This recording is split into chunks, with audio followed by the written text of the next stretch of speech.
Chapter 3:15. After all, the war god was not a real god. As an old man, his hatred for that brother of his, who had cut ties with him decades ago, gradually faded and was replaced by nostalgia, which led to this conversation and reminiscence. While recounting Uncle Feng Yu's life in Donglin, Su Lu could not help but be immersed in the memories of his youth. Sad or happy, most of them were plain learning, training, and reading, but they were the times he cherished the most.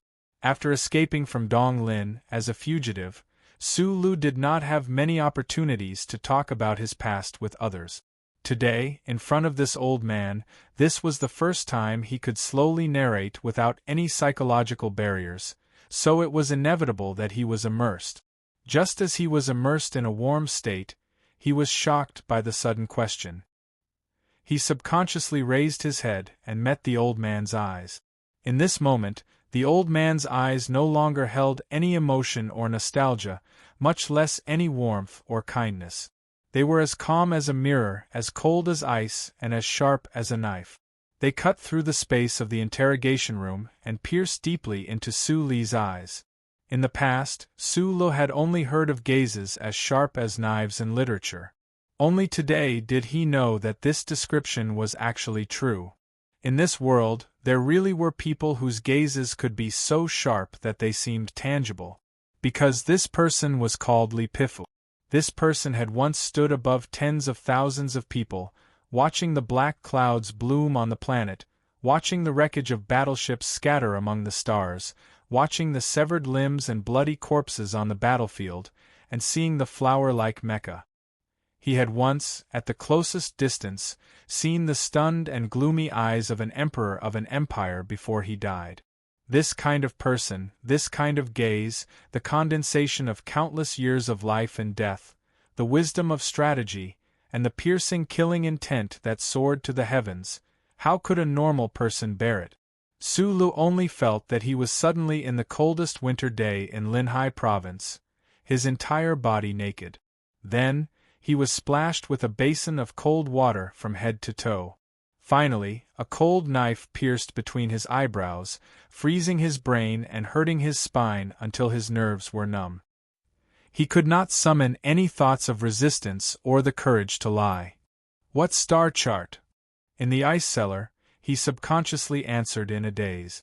Then, relying on his strong nerves and instinct to not lower his head under the pressure, he slowly returned to normal and felt a trace of warmth begin to accumulate in his heart.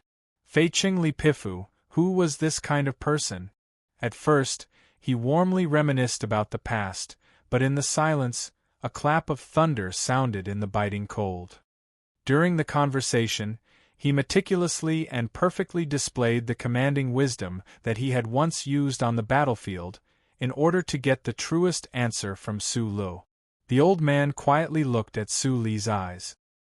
He noticed that there was fear in the young man's slightly narrowed eyes, but it quickly turned into calmness. There was confusion, but it soon turned into doubt. However, there was no trace of strangeness or concealment. He knew that the young man was indeed like what he said subconsciously. He did not know what the star atlas was. Hearing this answer, the old man's expression was slightly gloomy. He seemed to be a bit disappointed, but a gratified look flashed in his eyes. It was really puzzling that all kinds of contradictions would appear in the body of the Federation's god of war, who was as unmoving as a mountain. What exactly was the so-called Star Atlas? The sudden questioning that seemed to come from the sky did not end. Before Su Lu completely got rid of this confusion, the old man slightly raised his eyes. The sharp light in his eyes suddenly appeared and then disappeared. He stuck out the tip of his tongue and forced out an old and hoarse voice from his dry lip. It was like two claps of thunder. Do you know how to change the chip? The god of war, Li Pifu, was already old. When his thin and old body sat on the chair, he looked like a very ordinary old man. However, at this moment, when he suddenly asked the question, a shocking aura surged out of his body, making people feel that his body was suddenly tall and mighty. The most terrifying thing was that the hoarse voice that came out of his dry lips suddenly became so loud and clear.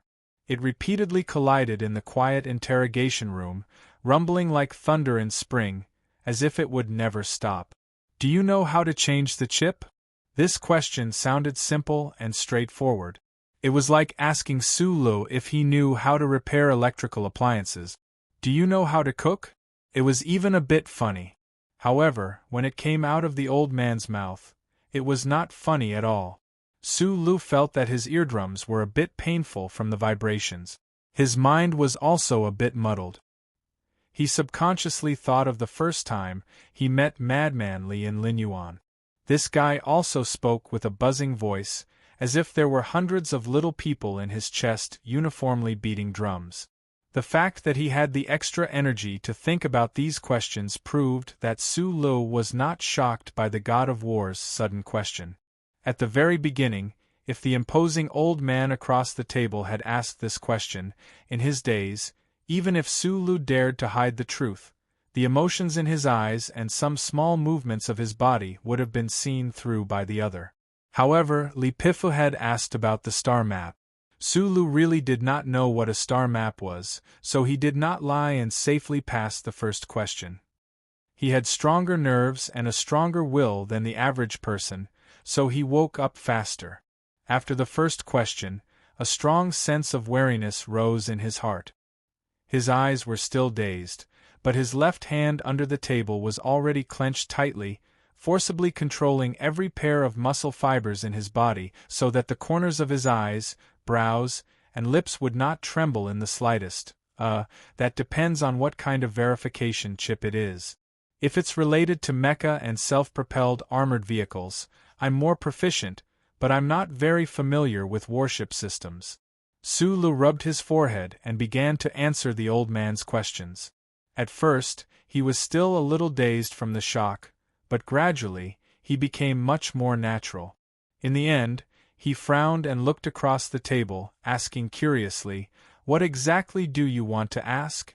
When Li Pifa's aged voice exploded like spring thunder, Li Feng, who had been standing behind him with his hands clasped behind his back, frowned.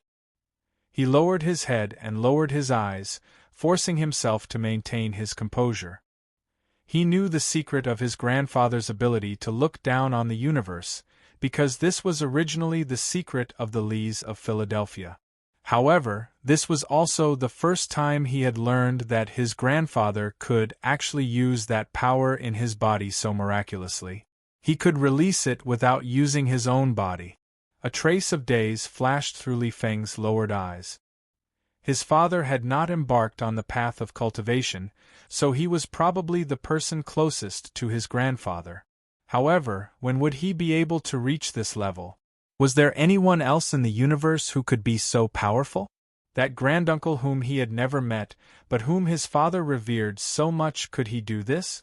Everyone had their own days. Sulu did not know what Madman Li was thinking right now. Otherwise, he would definitely have told him that back in the day, Uncle Feng Yu had once taken off his armor with his bare hands in the forest on the outskirts of Hushi province. That kind of level, just like the old man in the room today, was not something a normal human could do. Sulu was only thinking that there should not be any problems with his reaction. The real reason why his uncle was listed as a Level 1 fugitive by the Preamble Bureau, the big secret that could break the glory of the Charter, should, perhaps, be able to continue being kept by him by luck. However, Li Pifu only looked at him and said lightly, "You're lying." There was a suffocating silence in the interrogation room. Li Pifu looked calmly at Su Lu and said, "To be able to change into a completely new identity, other than your teacher, only you can do this.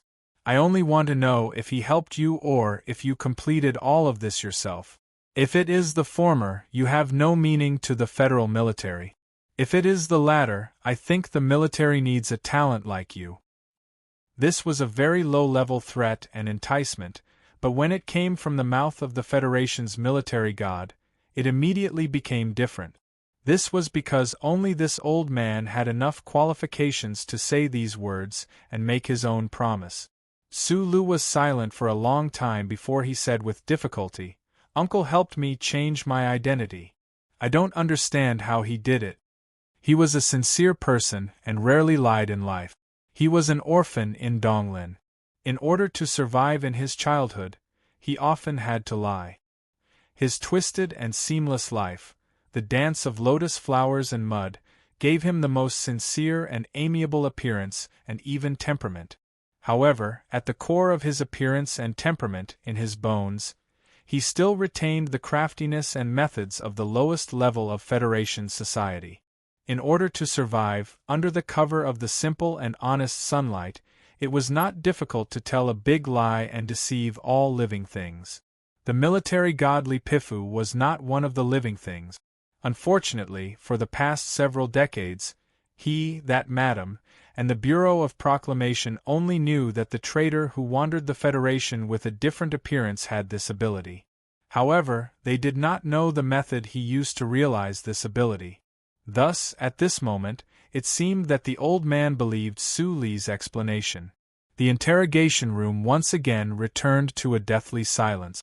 After a long time, Li Feng, who stood behind the old man, finally let out a light breath. He took off his hat and wiped the sweat from his forehead. In a few words, Su Lu had already walked the line between life and death. His life had also completely entered a different path. Madman Li definitely did not care about Su Li's life or death.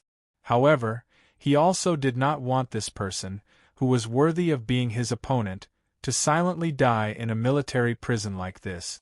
What made Li Feng even more nervous was the content of his grandfather's questions and the shocking secrets hidden within. He only knew that he had an extremely talented granduncle, but he did not know that his granduncle was a strange person who could break the glory of the Charter. So there really was such a fierce person in this universe. At this thought, Li Feng couldn't help but look at Su Lu with a strange expression. He thought to himself that this guy's luck was a bit too good. He was actually able to be accepted as a student by his granduncle. Su Li's expression was as calm as ever, even a bit naive. However, the cold sweat had already soaked the back of his prison uniform, making it sticky and somewhat uncomfortable. After asking these two questions, War God Lipifu closed his eyes and began to rest. It was as if the spring thunder in the room earlier had not come from his mouth. His entire person once again became that ordinary thin old man from before. There was not a trace of strangeness about him. Qing Cheng's military prison delivered 3 cups of tea. After half of the tea and the cups were gone, the old man's aged voice rang out in the interrogation room that had been silent for a long time. "Only when Li Feng came to find me did I know that you were his descendant." The old man put down the teacup and looked at Su Lu as he spoke slowly. Su Lu looked at Li Feng with some surprise. He did not expect that at this time, he would be the one to ask for the war god's help. "However, the reason I came to see you this time is not because you are his descendant that I see you in a different light. Although I have done some things for the Federation, my respect for the Federation's charter has always been the same as the day I first stepped into the military camp. It has never weakened in the slightest. Back then, he betrayed the Federation and violated the charter. Even if he was my biological brother, I would not let him go, let alone you." Although he knew that Lipifu would definitely continue his words, Su Lu could not help but narrow his eyes when he heard this evaluation of his uncle. He retorted, "I have been in the capital ring for more than 2 years, and I have seen far too much of the darkness of politics. Uncle betrayed the country? In my opinion, this is just a joke. Sometimes, jokes are not funny. As his student, of course you would stand in his position and explain the past." The old man did not start reminiscing about the past because of this rebuttal. He calmly said, "He was a cold and heartless person, but you are different. If you were also a cold and heartless person, of course I would not have come to see you today. In the past 2 days, I have read all the files about you, including the surveillance video. I really want to know a question. When the smoke covered the 3 eastern sectors, how did you aim? Sulu was silent for a moment before he raised his head and replied, "Can I not say?" "Of course you can. Everyone has their own little secret. I am the same, and so is your uncle." Lipifa looked at Sulu with a smile and said, "Even if you had that little secret, when you killed your way into the foundation building, other than that excellent sniper, you did not have any backup. How confident were you in killing Macklin at that time?" "I think, since the children of the Tai family have already come to see you, you should already know Macklin's true identity," the old man calmly added. Sulu was silent for a moment before he said seriously, "In the beginning, I had a partner on the mountaintop. At that time, I was 40% confident that I could kill Macklin. Then he ran away. Although I had Mr. Scher's help, in reality, the situation was very bad. I was not even 10% confident." The old man looked at him and said slowly, "If you were not even 10% confident, why didn't you leave at that time? Why did you insist on killing Macklin?" "What if I didn't kill him?" Things had already reached that point. Sulu lowered his head and answered honestly. Things had already reached that point. Hearing this, the old man's face was no longer stern. In his slightly cloudy and peaceful eyes, there was a hint of pride and a smile. Dozens of years ago, on the territory of the Empire, the 17th Armored Division was in charge of blocking. Seeing the Empire's imperial family's elites covering the sky and covering the earth, how could he have the courage to cross thousands of mountains and rivers to kill that person under the imperial family's flag? Although Division Commander Lee at that time had a terrifying hidden strength that was beyond the imagination of the world, he was taking the biggest risk of his life. How could he have any confidence? Was he willing to do it? He was just at the end of the line, and a sense of injustice and unwillingness suddenly appeared in his chest. He was forced to that point, so he threw away life and death for the sake of speed. The old man quietly looked at the young man across the table with his head slightly lowered. He thought of the surveillance video, and felt that the young man in the video was not as silent as he was today. Instead, he felt that the young man in the video was somewhat similar to himself in the past. Thinking about it carefully, this young man could be considered someone from the Lees of Philadelphia. When he thought of this, the hint of admiration in his heart finally appeared on his face without hesitation. It was like a mountain looking at a blue lake in front of a cliff that seemed to have the momentum of an ocean. A sense of joy rose in his heart. The faint admiration on the old man's face did not last long. It turned into calmness. He looked at Sulu and said, "That teacher of yours once made a very dangerous mistake. Naturally, you would not believe it. But since you believe that he will not betray the Federation, then this is the only request I have for your future. Do not betray the Federation. Can you do that?" The old man quietly looked at Sulu. A star lit up in his old and turbid eyes. The divine light was condensed and dignified. After Sulu entered the interrogation room today, his mind had been somewhat perplexed because he saw this important figure. At this moment, when he heard this question, he vaguely grasped something. An unexpected joy surged into his heart. He stared back at Lipifa's old face in a daze. After a long while, he finally replied with a hoarse voice, "Of course." This answer of course, was given as a matter of course. Sulu had never believed that the old man was really a traitor who colluded with the Empire. He himself had never thought of betraying the Federation. There was another "of course." In his heart, the Federation and the government were two completely different things. Hearing this answer, the old man was silent for a moment. The wrinkles on his lips became deeper and deeper. He faintly said, "If something goes wrong in the future, I will kill you myself." It was a very ordinary sentence, but it carried a power and certainty that made one unable to resist. If he said he would kill, he would kill. This was the confidence and indifference that had been cultivated through countless years of blood and fire. When Sulu heard this, he only felt numb and cold under his hair. The muscles on his back completely stiffened. who would not be frightened when the Federation's military god said so seriously that he would kill a person. After the fear came disappointment. Su Lu knew that he would survive in the end. His mood suddenly relaxed, and his body also relaxed a lot. Thinking of this, he could not help but look up at Madman Li, who had been silent all this time. He seriously nodded and said, "Thank you."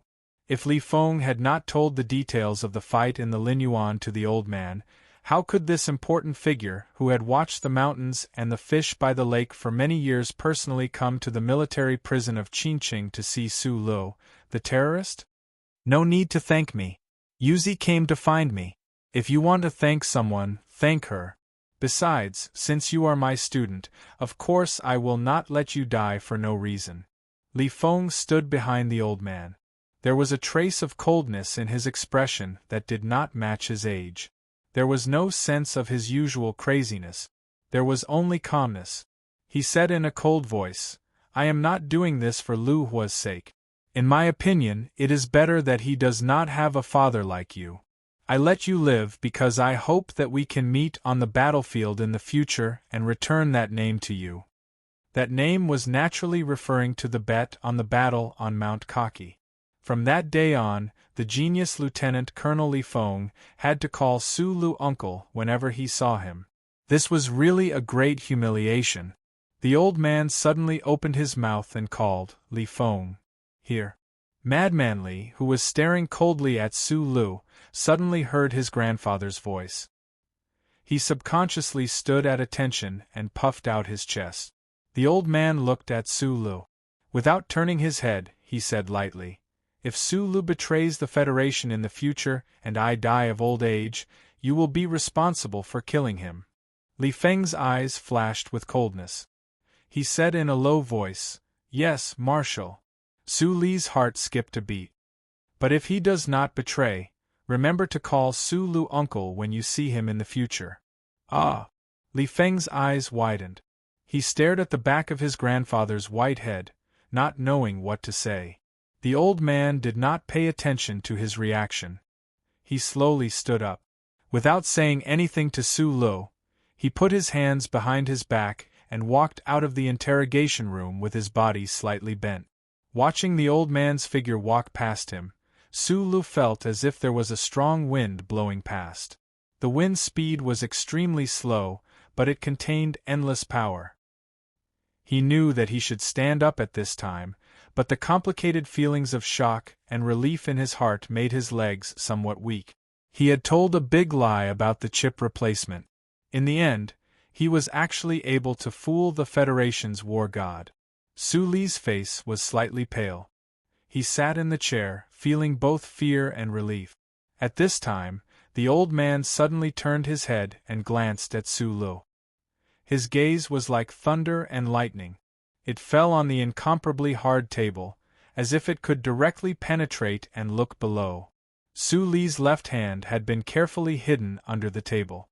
At this time, he suddenly felt a burning sensation on his wrist. Although he knew that it was caused by his state of mind, he could not help but feel great fear. He had always felt that this war god already knew everything in his heart. Fortunately, the old man did not do anything else. He only smiled and said, "I was not tricking you before. If you really know how to do those things, the Federal Army really needs you. If you can change the chip, you can naturally remove the chip. If you can remove the chip, you can go to the Empire and pretend to be a member of the royal family." These words could not be said to have woken him up. Although Su Lu also hated the Empire's invaders, after all, the war had not started for 10 years. He had not even seen a living person from the Empire, nor did he think about what he could do for this magnificent war. But when he heard these words, his mind still buzzed. He saw a ray of light in the distance. Why did the Empire have the seed plan? Because under the protection of the glory of the Charter, anyone without a chip would not be able to enter the Federation. Why was the Federation never able to obtain first-hand information about the Empire? Because all Federation citizens had a chip on the back of their neck. It was planted in them when they were infants and could not be removed for life. For the Empire, this was the biggest characteristic of the Federation people.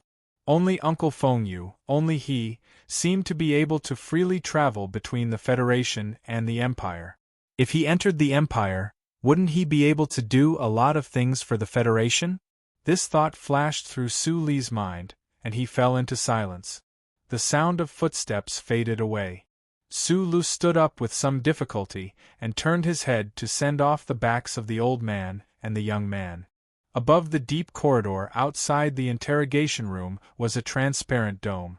Sunlight shone in and fell on the old man and the young man. Li Feng was 17 years old this year. His back and waist could not be described with words. His tall and sturdy body contained incomparably terrifying strength. As he walked, every muscle under his military uniform tightened and stretched rhythmically like rocks. It was as if he was a great mountain that breathed in the morning wind. The old man beside Li Feng looked like an ordinary old man. Because of his age, the torment of the countdown to his life made his body slightly weak. Compared to Li Feng, he seemed a bit short. However, it was precisely this old man who slowly walked in the quiet corridor. The light falling from the dome seemed to be only willing to shine on his body. The soldiers on both sides of the corridor saluted with their guns. Their gazes were like the light from the dome, following this old man's movements.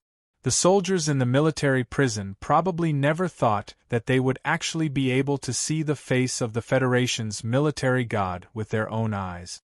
They were so excited that they found it difficult to control themselves. Their faces were slightly red, and the hands that saluted with their guns trembled slightly. The old man was a true mountain, a mountain that bathed under the sunlight. Su Lu stood somewhat woodenly in the interrogation room. He watched as that mountain-like figure disappeared into the distance. He felt as if he was in a dream. He had thought that he would definitely die for killing Macklin, but Macklin was a spy for the Empire. Lady Tai knew his greatest secret, and the Bureau of Proclamation would definitely not let him go. Yet, this old man had appeared to see him. Because of the old man's appearance, he knew that he would definitely survive. Moreover, he would rely on the most extraordinary and magnificent mountain in the Federation. From today onwards, it was likely that no one would be able to use private actions against him. Perhaps even Lady Tai could only forcefully suppress her enmity toward him. The situation changed too quickly. Who could understand what it felt like? From this day onwards, Su Li's life in the military prison of Qingqing became completely different from before. Although he was still imprisoned by strict security measures, the attitude of the prison's soldiers toward him became more amiable. He was allowed to watch television and read newspapers. What he wanted to eat every day, there was also a special chef who would prepare it for him. Although he still had to wear the electromagnetic shackles when he moved out every day, the remote-controlled electronic bomb sealed in the firmware had already been carefully taken out. Even the warden of the prison had to go outside his cell every day to have a heartwarming conversation with him. The interrogation of the Federation Investigation Bureau came to an abrupt end.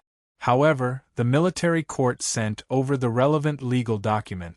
Su Lu handed over all the legal issues that needed to be dealt with to Su Songzi. He didn't care about it because he knew that it was all just a formality.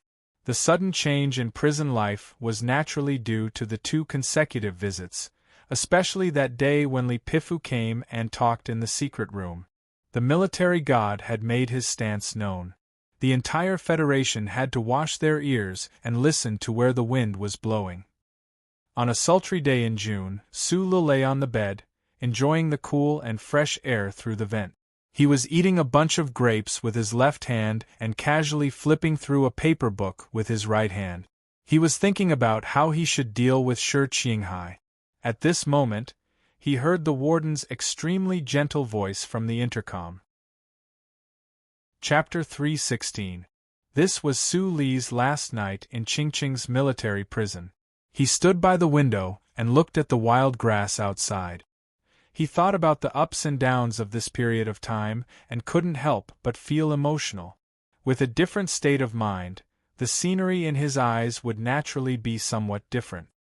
His biggest worry after escaping from Donglin had been resolved just like that? Was he going to regain his freedom soon?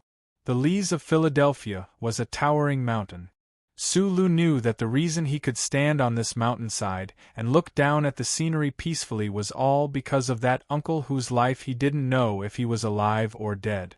Even if he was a Real Rock, after experiencing so many things, if he still couldn't make a reasonable analysis of his life as a fugitive these past few years, then it could only be said that he was a stupid rock. However, Sulu was not stupid.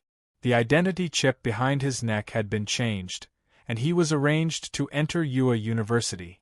The chip's authority allowed him to enter H1, and from there, he got to know the Tai family's young master. From there, the young fugitive bumped into the highest circle of the Federation. If it wasn't for Sulu always having a strong desire to kick the uneven parts of the road, if it wasn't for the dark corners of the alleyways that made him feel a little depressed and wanted to light a fire, and if it wasn't for the path that Feng Yu had planned for him, he probably would have already become one of the Federation's youngest lieutenant colonels, a first-class technical supervisor of the Nutshell Company, had a close relationship with the Tai family, and hooked up with the Lees of Philadelphia. It could really be said that his future was bright. However, how could Feng Yu not know Su Li's character? Perhaps the later developments of this story were all within his predictions. Su Lu silently thought about this point, and couldn't help but feel slightly perplexed. What kind of place was the Lees of Philadelphia? How could these two brothers who lived in the light and darkness be so powerful to such an extent? Their intelligence, their bearing, their extremely terrifying strength, where did they learn it from? Other than Madman Li and himself, he didn't seem to have found anyone else in the Federation who would shiver all over in the summer and transform into some kind of monster. His thoughts were in a mess, and he fell into a light sleep. The night ended without a word. Facing the dawn of dawn, Sulu walked out of the cell under the escort of the officers of the Qingqing military prison and the warden himself. He walked through a long and gloomy passage. Looking at the felons eating breakfast in the cafeteria through the transparent material, Sulu habitually nodded to them. He knew that this prison only held the most heinous criminals. It was not like what was described in literature, where there was endless injustice and darkness. But after all, they had been separated by the bars for more than 20 days. Thinking of his not-so-innocent but somewhat cold experience, he wanted to say hello one last time. The heavy metal gate slowly slid past. After going through 4 strict scanning procedures, Sulu walked out of the Qingqing military prison. He raised his head, squinted his eyes, and looked at the gloomy sky. Then, he turned back to thank the warden and the others. Then, accompanied by 2 officers, he got into the military vehicle. With his hands behind his back, the warden of the military prison watched the military vehicle turn into a small black dot on the gray road. He could not help but sigh softly. As the warden, he was very clear about the traditions and stories of the Qingqing military prison. It was basically impossible for anyone who entered this prison to get out. But as long as a prisoner got out of this prison, he would definitely become a big shot in the Federation in the future. The small-eyed man who left today was probably no exception. After a 3-hour-long flight, the military plane landed at the military airport in the suburbs of the capital. After getting off the plane, Sulu got into another dark green semi-armored military vehicle. The officers in charge of escorting him along the way were not in the mood to chat.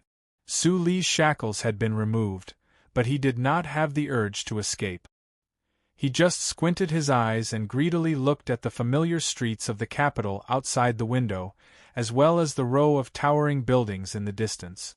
The military vehicle stopped without any warning beside the flat pool of grass in front of the Parliament Hill. "Please wait a moment. Someone will come to pick you up immediately." After saying this, the soldier on the military vehicle saluted Su Lu and then drove away from the street. Su Lu subconsciously returned the salute and then found himself in the core area of the Federation's capital. On the opposite side of the wide street was the majestic Parliament building and those familiar stone steps. The June sun was shining brightly in the sky. On the dark green grass beside them, there were people sitting in groups of twos and threes. Everything seemed so peaceful. He was wearing a military uniform without epaulets today, and did not have any luggage. At this moment, he was suddenly all alone and standing in the middle of a crowd. He actually felt a little lost and helpless. From time to time, people would walk past him. Many people would take photos not far from him with the Parliament building as the background. No one noticed him, and no one would have thought that this young soldier who seemed to be waiting for someone was the terrorist who had caused trouble for the Federation for half a year. Half a year ago, when Sulu was determined to kill Macklin, it was still snowing in the capital. Since then, he had not been free. When he was transferred from Fox Fortress to Chinching military prison, he, who had been in the dark for a long time, was once blinded by the sunlight that he had not seen for a long time. However, this was not the case today. It was just this change of time and space, this sudden arrival of freedom, that made him feel a little lost. When he left, it was snowing. When he returned, it was already late spring. It was sunny after the snow, and it was really sunny. More than 100 days had passed, but it was actually just a moment. In the blink of an eye, the sky was clear. A black official car slid in front of him, and a few special task force agents wearing black open lapels walked out of the car. One of them looked coldly at Sulu and said, "We have arranged a place for you to bathe and eat. There is not much time.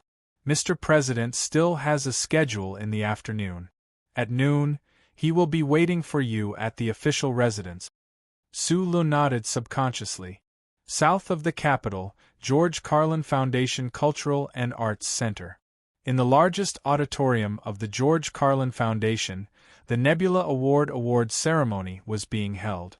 The award ceremony was supposed to be held in January, but because of the unfortunate death of the Peace Prize candidate, Senator Medellin, it had to be postponed to today. It had to be said that the demonstrations that had occupied Charter Square and the square in front of Parliament Hill for 4 months were one of the important reasons why the award ceremony had to be postponed.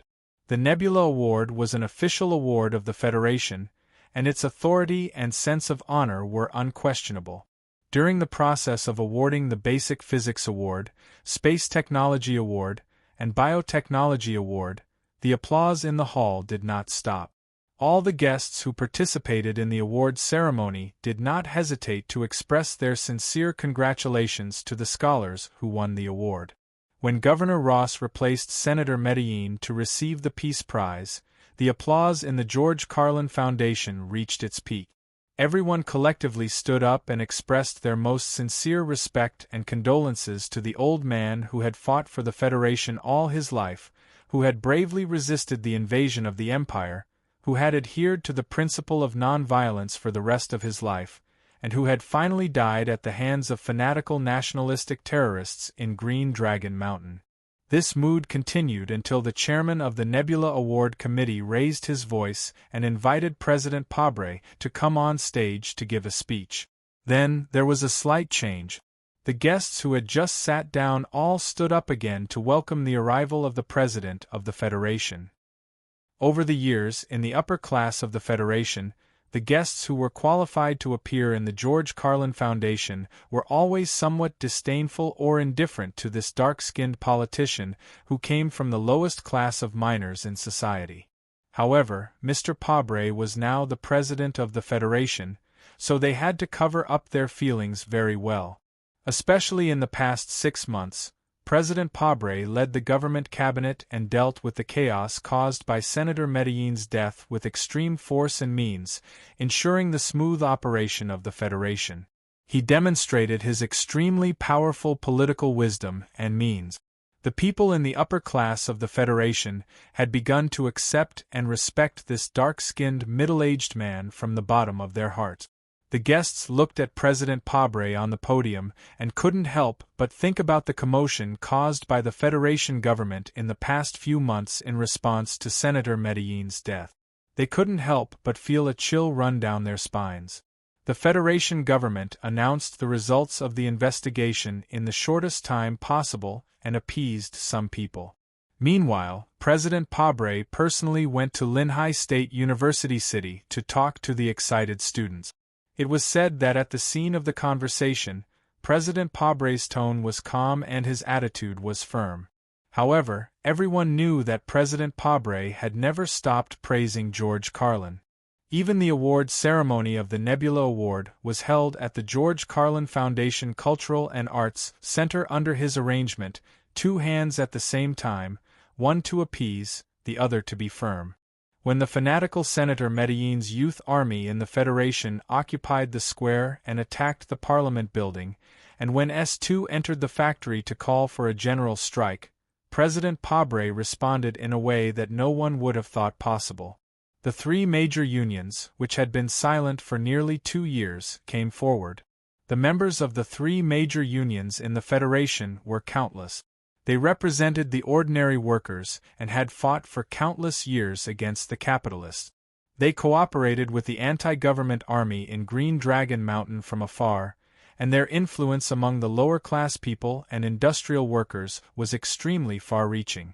No one would have thought that the 3 major unions would unite and stand on the government's side this time. It was only now that many people realized that President Pabre was born in a family of miners.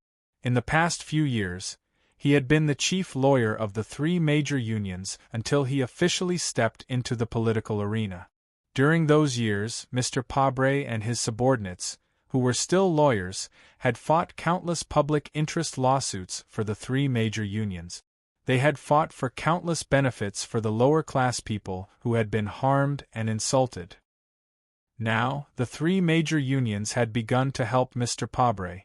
With the support of the 3 major unions and the support of the families led by Lady Tai, S2 did not have a general strike like last year. The situation in S1 also quickly calmed down. There were some very subtle changes in the people's inclination. Today, although there were still many people in the Charter Square who were protesting, they could no longer affect the foundation of the Federation. Chapter 317. President Pabre was very different from his predecessors. For this politician who was born at the bottom, the inherent traditions of the Federation were definitely not an untouchable iron curtain. Of course, as the current leader of the Federation, he was not so stupid as to completely ignore compromise and balance and want to blow a strong wind in the universe. The changes he made were slow and careful. For example, the routine ball at the President's official residence for the Nebula Award winners was cancelled. Instead, the President personally attended the award ceremony and gave a passionate speech. Reverence was because of the power and authority that the President represented. Reverence was because of the Federation's political traditions and the embodiment of the Federation's will. The guests looked at President Pabre on the stage, but it did not stop them from becoming more and more confused. Why did the President make such a sudden and temporary change to the Nebula Award ceremony? The content of President Pabre's speech showed the real reason. The first half of the speech was like a very common speech, praising the scientists and artists who had made outstanding contributions to the progress of the Federation. However, the second half of the speech began to become more serious. The guests listened to the speech in disbelief. They could understand the President's criticism of the Empire and his concern for the situation in the West Woods, but they could not understand why the President chose today to attack the dead and well-respected Senator Macklin. Even if they were election opponents, even if they had different political views, Senator Macklin was dead, and he was remembered and respected by many people of the Federation. Why did President Pabre do this? Where did his most basic political IQ go? The second half of the speech did not mention Macklin's name, but everyone could understand who the President was targeting. Below the stage, the governor of Jingzhou, Mr. Ross, who was holding the Peace Prize, had an extremely heavy and angry expression on his face. However, President Pabre did not stop talking. He directly pointed out the investigation done by the Capital Daily last year. The dead were gone. Did President Pabre not know that this was a big taboo? The death of a person is not as good as the extinguishing of a lamp. The lamp has light, but the place it cannot illuminate is darkness. If you do something wrong, you have to pay the price. President Pabre looked at the guests who were looking at each other in bewilderment and said coldly, "Perhaps I am not a mature politician, but I am a devoted follower of the Federation's laws. If I die, you can dig up my grave and see what color it is inside. I have the same attitude towards certain dead people." The Nebula Award ceremony ended in this strange atmosphere. President Pable's speech wouldn't be published in the newspapers, but it would definitely be circulated. As for whether it would cause another upheaval in the Federation, which had just been quiet, this was something that no one could predict. When the guests walked out of the George Carlin Center, the first thing they did was to collect the daily newspapers of the Capital Special District for the past week. The Federation seemed to want to do something about the dead Medellin.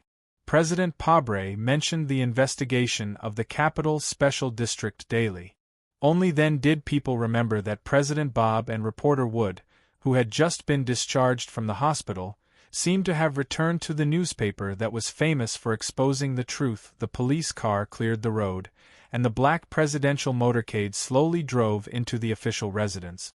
As soon as President Pabre got out of the car, he began to talk to the secretaries beside him.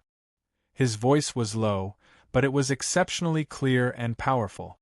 Just like him, it was filled with a steady vitality and trustworthy charm. After taking office for half a year, the change of personnel in the official residence was basically over. Now, the staff and officials closest to the president were some of Mr. Pabre's partners and subordinates when he was a lawyer. The burning dream of the past had become a reality today, and these people were his most loyal subordinates. There were also some officials recommended by various parties, especially those recommended by the Madam. However, the officials recommended by the Madam were mainly in the various departments and committees, and only one was left in the official residence. The office manager of the official residence, Bryn, came up to the president and whispered a few words in his ear. President Pabre's slightly thick lips curled up in a somewhat honest smile, making no effort to hide the joy in his heart. President Pabre walked into the oval-shaped office on the west side of the official residence, sat down on a chair, and carefully reviewed the prepared documents on the table. He signed his name, made a data save and authorization confirmation, and only then did he raise his head to look at the young man standing in front of the table. With a slight smile, he said, "It's a pleasure to meet you, Su Lu." "It's my honor." Su Li's throat was a little dry as he stood ramrod straight. Looking at the president of the Federation in front of him, he replied, "It's my honor." For the matter of the new standards for the MX Mecca, he had once come to the president's official residence, but at that time, he had only waited in the lounge for a night. Now, he was actually standing in the legendary oval-shaped office, facing the most powerful man in the Federation. Fugitive, criminal, then meeting the president of the Federation face to face. Even with Su Li's steady and resolute nature, he could not help but feel a sense of epiphany. He looked at the dark-faced President Pabre and knew that it was this president who had insisted on pardoning him. Thinking back to the many subtle connections he had with the presidential election in the past 2 years, he could not help but develop an extremely sincere and good impression of this middle-aged man. President Pabre leaned back in his chair and looked at the young man before him with great interest, his thick palms pressed together. He had already read too much of Su Li's files. On one hand, he was shocked by the deeds this young man had done, but on the other hand, he could not help but be a little puzzled. He clearly had a bright future ahead of him. Why would this person be willing to violate the laws of the Federation and kill Macklin? But when he saw Su Lu, he knew that he did not need to ask this question. This was because this young man's eyes were calm and honest, and his normal face naturally showed a look of determination and sincerity. He looked just like himself from many years ago. How many important figures of the Federation would think of their own past when they saw Su Lu? Would they think of their own clean and untainted past? The door of the office was pushed open, and the chairman of the Joint Chiefs of Staff, General Miles, walked in under the guidance of Director Breen. In his hand was a small box wrapped in a sky-blue flannel cloth. General Miles looked at Su Lu and smiled, then walked to President Pabre's side and handed the box over. President Pabre stood up, opened the box, and took out a medal inside. He walked to Su Lu and put it on his left chest. He then patted his shoulder and said lightly, "Before you go out, remember to hide the medal. A hero like you probably won't be able to see the light of day for many years." Seeing the president himself, Su Lu self-deprecatingly realized that he was still nervous. At this moment, when he discovered that he had been awarded the Purple Star Medal, his pupils couldn't help but shrink, and the hands hanging outside his sleeves subconsciously clenched tightly. Killing Macklin, the Empire's most well-hidden spy, was naturally a great service to the Federation. However, he had never expected that, other than pardoning him, the military would also award him with an incredibly valuable medal. The MX Mecha was a success.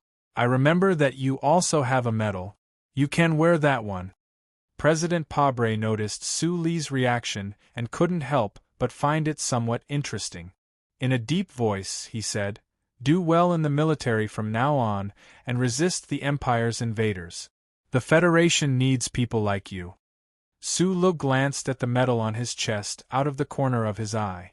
Thinking back to his conversation with Li Pifu in the prison that day, he vaguely understood the meaning of this medal. However, looking at the situation, even the president in front of him didn't know about the complicated relationship between himself and the Lees of Philadelphia. He stood at attention and saluted the president. President Pabre was the first president to come from Dong Lin. He didn't know that the young man in front of him was a fellow countryman, only thinking that Su Lu had once been a mine maintenance soldier in Dong Lin. Naturally, he couldn't help but feel a sense of closeness.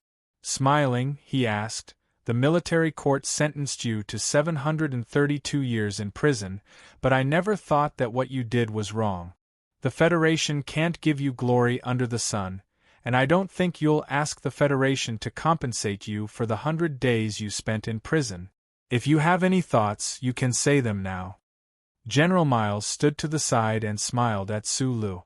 He didn't know what kind of request this young man would make to the president. "The assassination of Macklin wasn't done by me alone." Su Lu didn't hesitate and blurted out, "I also have a partner. His name is Shi Qinghai. He played a very important role in killing Macklin. He should still be imprisoned in Fox Fortress right now. I sincerely ask that Mr. President grant him special amnesty." As soon as these words were said, the originally relaxed atmosphere in the Oval Office suddenly changed. General Miles frowned and glanced at Su Lu. President Pabre walked back to his desk.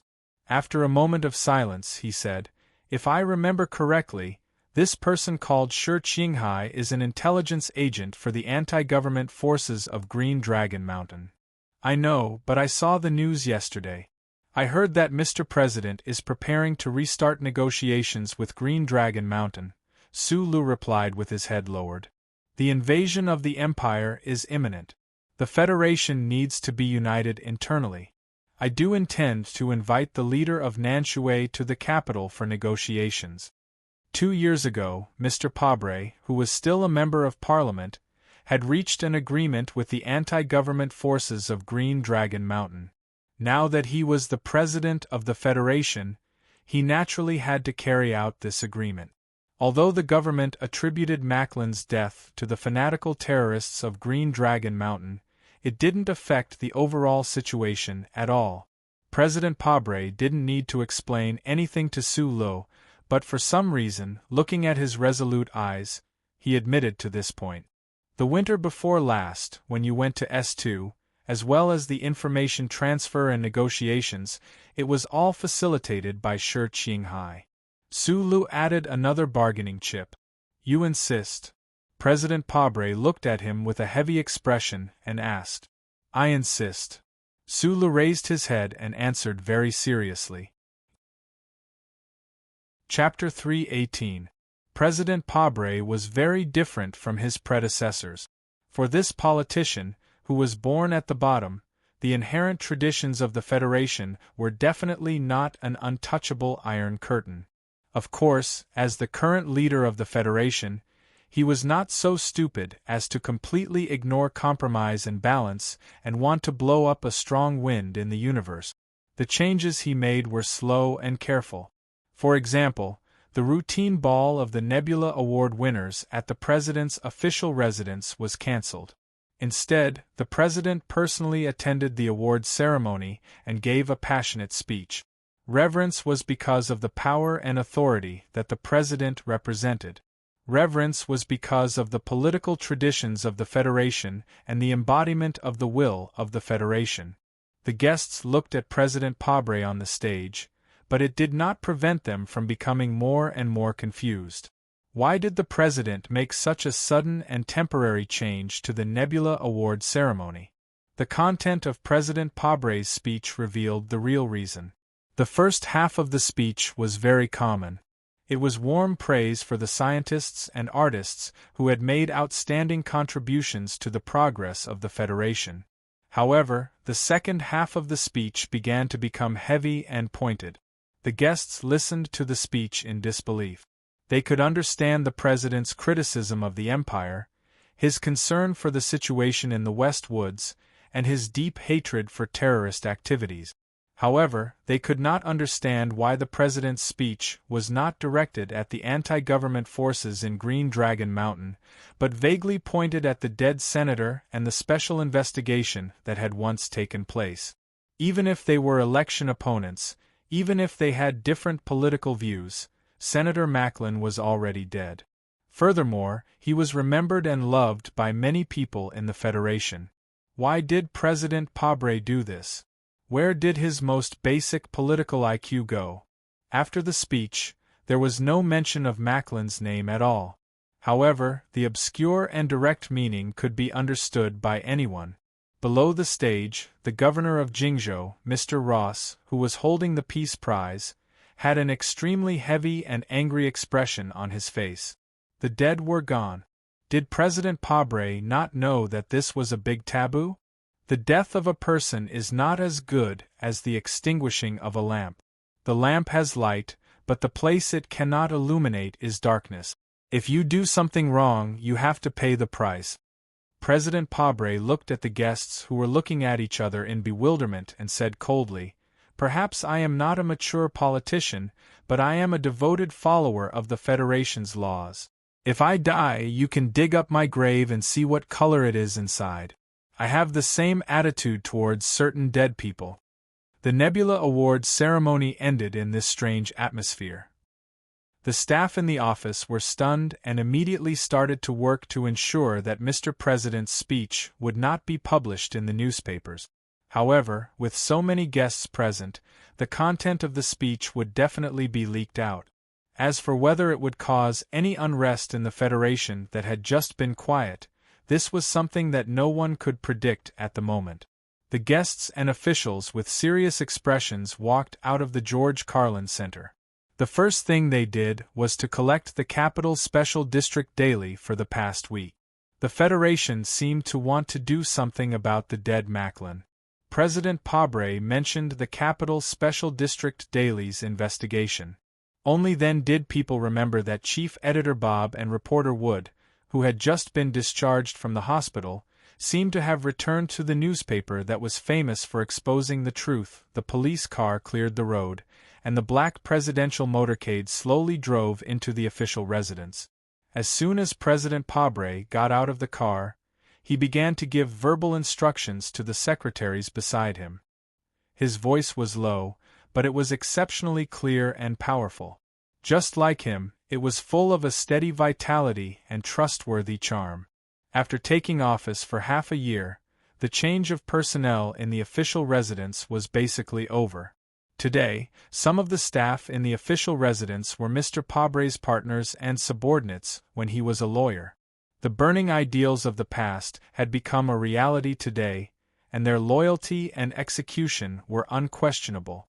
There were also some officials recommended by various parties, especially the officials recommended by Lady Tai. These officials had been doing official work for many years, and their abilities were outstanding. They were also very experienced in dealing with the Senate, the media, and various organizations. However, the officials recommended by Lady Tai were basically arranged in important departments and several major committees. There was only one person left in the official residence.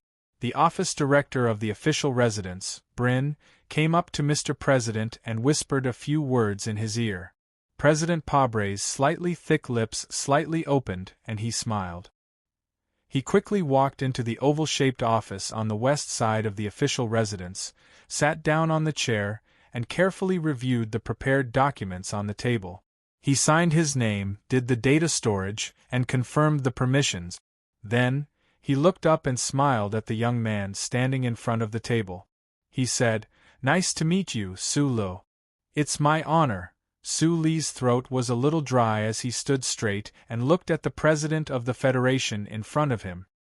He had come to the official residence for the matter of the MX Mecha's new standards, but at that time, he had only waited for a night in the lounge.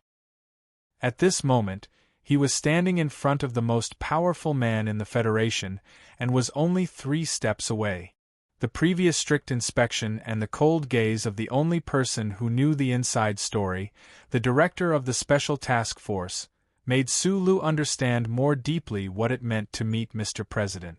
A fugitive, a criminal, and then a personal meeting with the President. Even if he had a calm and determined temperament, he couldn't help but feel anxious. He looked at the tanned President Pabre and thought of Mr. President's respectable past. He then thought of the many subtle relationships he had with the presidential election in the past 2 years, and how it was this president who insisted on pardoning him. He couldn't help but feel very sincere affection and respect for him. President Pabre leaned against the back of his chair and looked at the young man in front of him with great interest. He put his thick palms together. He had read too much about Su Li's files. On the one hand, he was shocked by the young man's abilities and achievements. On the other hand, he couldn't help but feel a little puzzled. He clearly had a bright future ahead of him, so why was this person willing to violate the laws of the Federation and kill Macklin? But when he saw Su Lu, he knew that he didn't need to ask this question. This was because this young man's eyes were calm and honest, and his normal face naturally showed a look of determination and sincerity. He looked just like himself many years ago. How many big shots in the Federation would think of their own past when they saw Su Lu? Would they think of their own clean and untainted past? The door of the office was pushed open, and the chairman of the Joint Chiefs of Staff, General Miles, walked in under the guidance of Director Breen. He was holding a small box wrapped in a sky-blue velvet cloth. General Miles didn't look at Su Lu. He walked straight to President Pabre's side and handed the box over. President Pabre stood up and opened the box. He took out a medal from inside and walked over to Su Lu, placing it on his left chest. He then patted Su Li's shoulder and said casually, "Before you go out, remember to hide the medal. A hero like you probably won't be able to see the light of day for many years." Seeing the president himself, Su Lu found self-deprecatingly that he was still nervous. Now that he found that he had been awarded the Purple Star Medal, his eyes narrowed involuntarily, and the hands hanging outside his sleeves subconsciously clenched into tight fists. Killing Macklin, the Empire's most well-hidden spy, was naturally a great service to the Federation. However, he felt that he had only done it by accident.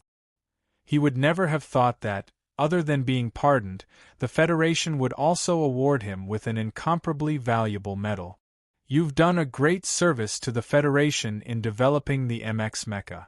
I remember that you also have a medal. You can wear that one." President Pabre noticed Su Li's reaction and couldn't help but find it interesting. In a deep voice, he said, "Do well in the army from now on. Resist the Empire's invasion. The Federation needs people like you. Su Lu glanced at the medal on his chest from the corner of his eye. Thinking back to his conversation with Li Pifu in prison that day, he vaguely understood the meaning of this medal. However, it seemed that the president in front of him didn't understand the complicated relationship between himself and the Lees of Philadelphia. He stood at attention and saluted the president. President Pabre was the first president to come from Donglin.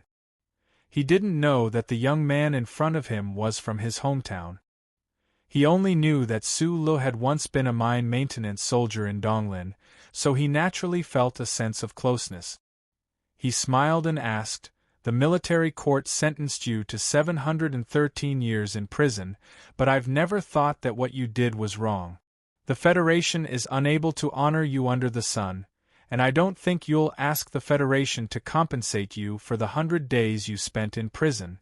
If you have any thoughts, you can say them now." General Myers stood to the side and looked at Su Lu. He didn't know what kind of request this young man would make to the president. The assassination of Macklin wasn't done by me alone. Su Lu did not hesitate and blurted out, "I still have a partner. His name is Shi Qinghai. He was able to kill Macklin. He played a very important role in the middle. He should still be imprisoned in Foxfort. I plead for Mr. President to pardon him." As soon as these words were said, the originally relaxed atmosphere in the Oval Office suddenly changed. General Myers frowned and glanced at Su Lu. President Pabre walked back to his desk. After a moment of silence, he said, "If I remember correctly, this person called Shi Qinghai is an intelligence agent for the anti-government forces in Green Dragon Mountain." "I know, but I saw the news yesterday. I heard that you're preparing to restart negotiations with Green Dragon Mountain," Su Lu replied with his head lowered. "The invasion of the Empire is imminent. The Federation needs to be united internally. I do intend to invite the leader of Nanshui to the capital for negotiations." 2 years ago, Mr. Pabre, who was still a member of Parliament, had reached an agreement with the anti-government forces in Green Dragon Mountain. Now that he had become the president of the Federation, he naturally had to carry out this agreement. Although the Federation attributed Macklin's death to the fanatical terrorists in Green Dragon Mountain, it didn't affect the overall situation at all. President Pabre didn't need to explain anything to Su Lu, but for some reason, when he looked at Su Li's determined eyes, he admitted to this point. 2 years ago, when you went to S2, as well as the information transfer and negotiations, it was all facilitated by Shi Qinghai. In order to save Shi Qinghai, Su Lu had no choice but to reveal this little secret. Although Mr. Shi had once shouted that this was their president, as the president of the Federation, who would really care about these small details of the past. "You insist?" President Pabre looked at him with a heavy expression and asked. "I insist." Su Lu raised his head and answered very seriously. "I was on the road today and tomorrow, so I stayed up late to finish writing in advance. After I finished writing, I looked back and found that it was terrible. I've never written such a terrible thing before. I changed it a little, but found that it was still as bad as before. At night, before going to bed, I cleaned the cat toilet and took a shower. There was snow outside the window, so I went out to take out the cat litter. I found that the snow on the ground was powdery, and the wind blew, but it didn't accumulate. I felt a lot calmer. When I came back, I seriously changed it twice. I still felt average, but it was much better than the 2 chapters one just wrote. At least I felt that when I published it, it wouldn't be a waste of everyone's 6 cents. Chapter 319. President Pabre did not promise Su Lu anything. Although he personally announced that Su Lu was a Federation hero who could not see the light of day, he could not let Su Lu ask for too much. Amnesty was not a small matter, not to mention that the target of the amnesty was an intelligence agent of the anti-government army. Mr. President had to consider the possible political risks this matter could bring. In another office of the President's residence, Su Lu kept his head down as he signed legal documents. The Federation law allowed the president to grant amnesty, but the relevant legal procedures were extremely complicated. Although the Internal Affairs Department of the Ministry of National Defense had full authority to represent him in these legal procedures, the final signing and certification was not a small task. After signing the legal documents that were more than 10 centimeters thick, he was brought to another office. On the smooth black table, there were 2 thin documents. General Miles sat to the side, smoking a thick cigarette in his mouth. Several officers of the Ministry of National Defense were waiting for him. Sulu knew that only by signing these 2 documents would he be able to truly regain his freedom. He walked forward and carefully read the 2 thin documents. His eyes couldn't help but flash with a trace of doubt. After the conversation in prison, he originally thought that Army God Lipifu had already seen through all of his details. The reason why the military supported the president's amnesty was because the military needed his special ability to enter the empire as a spy and act as a suicide squad in this magnificent space war. However, he did not expect that these 2 documents did not include any content in this regard. They only required him to give up some related rights and accept any orders from the federal military at any time. Perhaps this clause already hid that meaning? He narrowed his eyes as he looked at the documents and thought that by signing these documents, he would become a soldier of the Federation for life. Not only would he have to obey military orders to the death like a soldier, but he might also be arranged to do some very strange things. He did not feel that this was unfair. 713 years of imprisonment was erased by Mr. President. It was natural for him to do something for the Federation. On the contrary, he felt that these conditions were too generous. You have a month's leave, then report to the Ministry of National Defense. As for who to report to, you know best. Admiral Miles put down the cigarette in his hand and said, "I don't know why the commander appreciates you so much, but I don't want to see you die anyway. Sign the document and leave quickly." Sure, Qinghai? Sulu still didn't let go of this issue and said seriously, "Even if I sign the document, I may not fulfill my duties." "If you don't fulfill your duties, the pardon will be automatically revoked, and you will be locked up in Fox Fort for 713 years. General Miles stared into his eyes like an eagle. "I'm not afraid of being shut off." Sulu smiled bitterly and began to write. After signing the thin document that was similar to a slave contract, it was obvious that both General Miles and the officers of the Department of Defense were relieved. As the number 1 figure in the federal military, whether it was giving Sulu an award, a special pardon, or signing the document at this time, General Miles should not have appeared at all. However, this was the task that his teacher had personally given him over the phone, so he had to be cautious. "Kid, you are free, and you will never be free again." The officers of the Department of Defense took the document and walked out of the office with solemn expressions. General Miles walked out of the door and said in a deep voice. At the entrance of the President's official residence, General Miles left first. He had come to the Capital Special District from the 1st Military Region just for Su Li's matter. Su Lu stood alone by the grass at the entrance of the President's official residence. He looked up at the sun in the sky and smelled the faint green fragrance of freshly cut grass. He was a little confused. After a while, he took off the medal on his chest and put it in his pocket, then walked out of the official residence. The Special Task Force agents in black formal suits around him did not know that this young soldier was the terrorist who hurt many colleagues at the S2 Foundation building half a year ago. After looking at him vigilantly, they watched him leave. Oh, he had no luggage on his back. He had no keys, no wallet, no bank card. He had nothing but a medal. He stood at the entrance of the President's official residence. The people coming and going did not recognize him. He did not know where he was going, because he did not even have the money to take the subway. Sula looked up at the sky and thought for a while with narrowed eyes.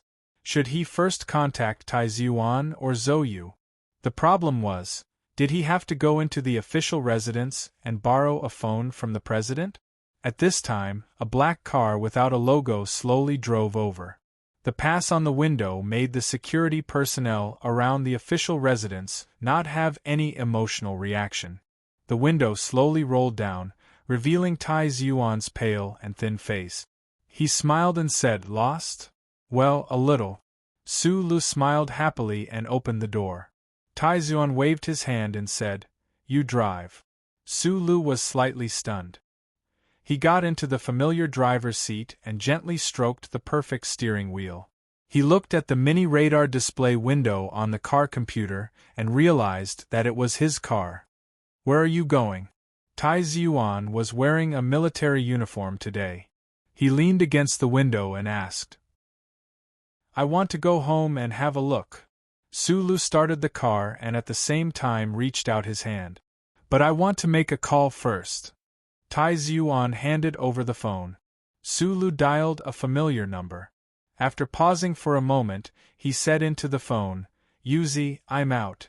Tai Yuan, who was looking out the window, narrowed his eyes slightly, as if he was blinded by the blazing sun above the capital. Su Lu did not care about his reaction.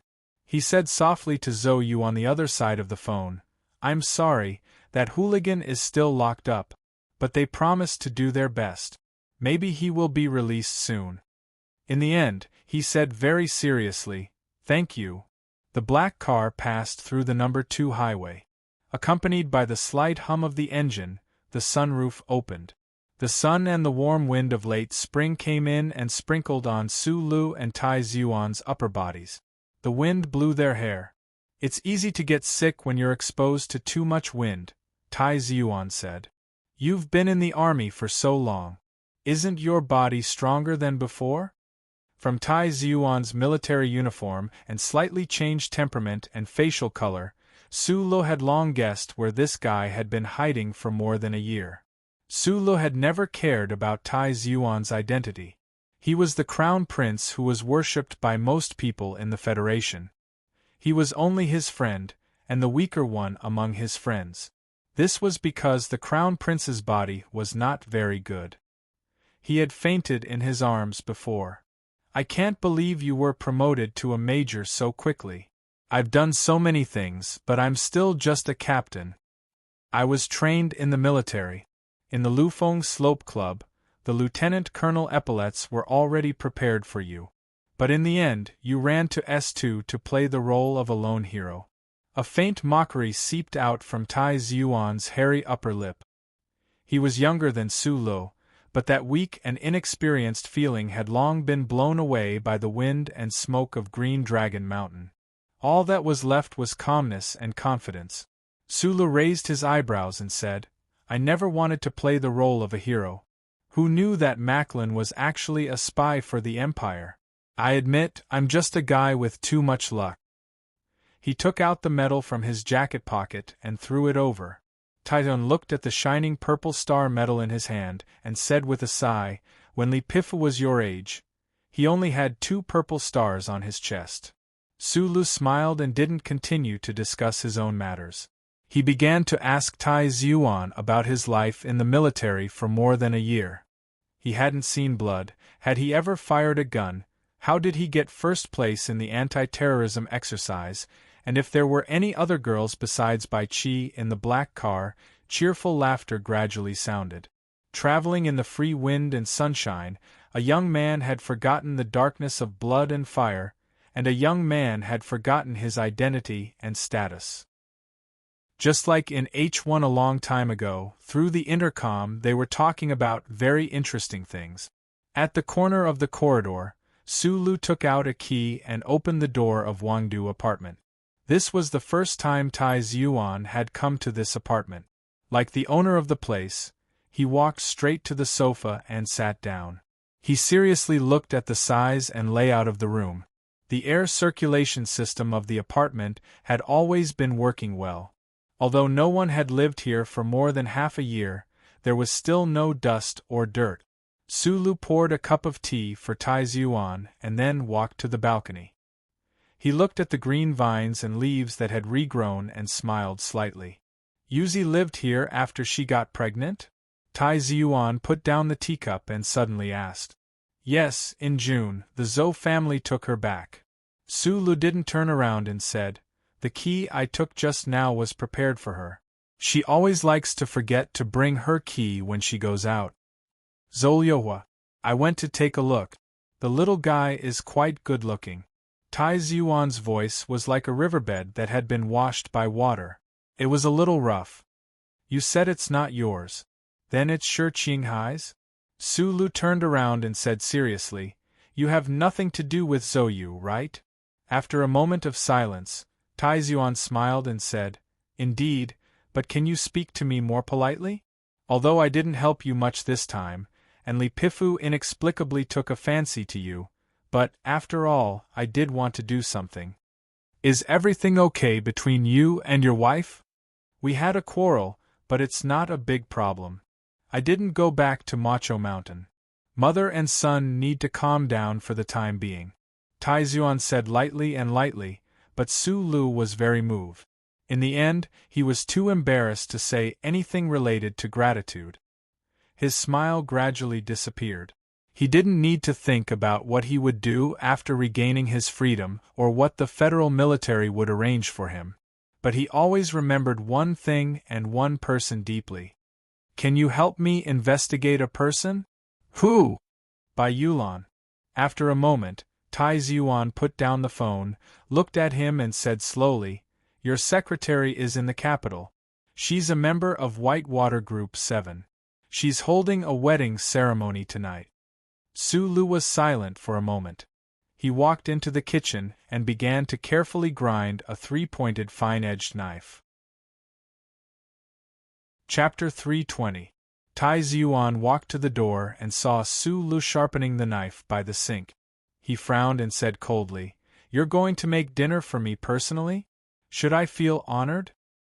He knew what Su Lu wanted to do, so he deliberately said this to dispel his thoughts. Su Lu also knew what he meant, so he didn't stop his hands. He lowered his head and let the thin water flow on the tip of the knife. He said softly, I have something to do tonight, so I won't accompany you for dinner. Don't be so naive. You should think about why President Li Pifu, Pabre, is willing to stand up for you, instead of making a scene at the wedding to avenge yourself and Shi Qinghai.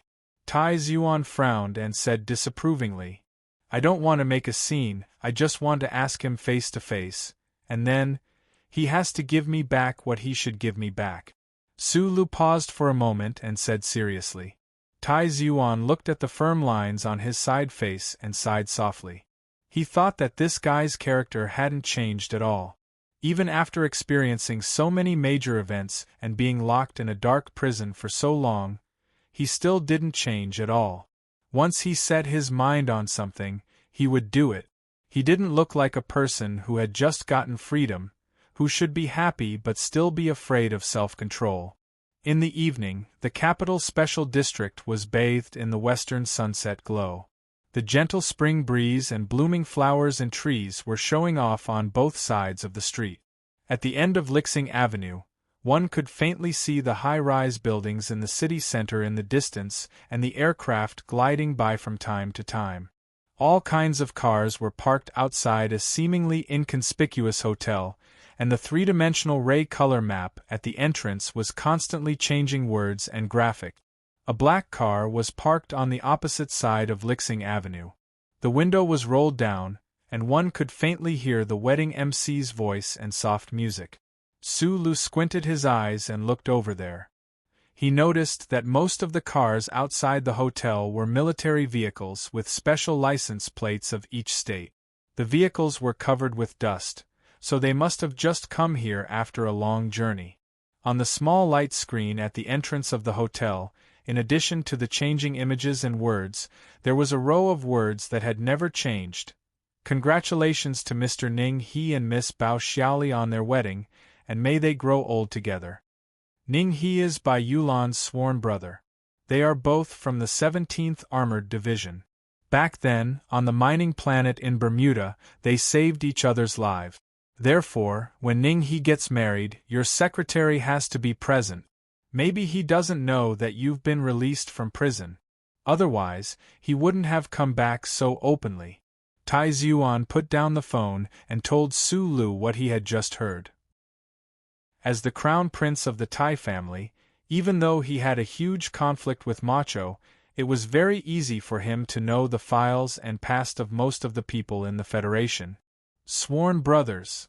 When Su Lu heard these 4 words, he thought of the train trip he and Bai Yulan took from the capital to Hong Kong every week last year.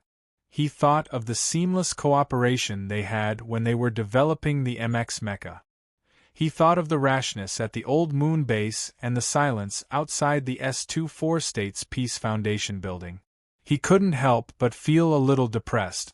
Tai Xuan's gaze lightly swept past the dusty license plates of the military vehicles at the entrance of the hotel. With his status, accompanying Su Lu to this place was already giving him enough face. However, when he thought of Su Li's personality, he couldn't help but say a few more words. Bai Yulan was expelled from the military court, so he joined Whitewater. But Ning He is different.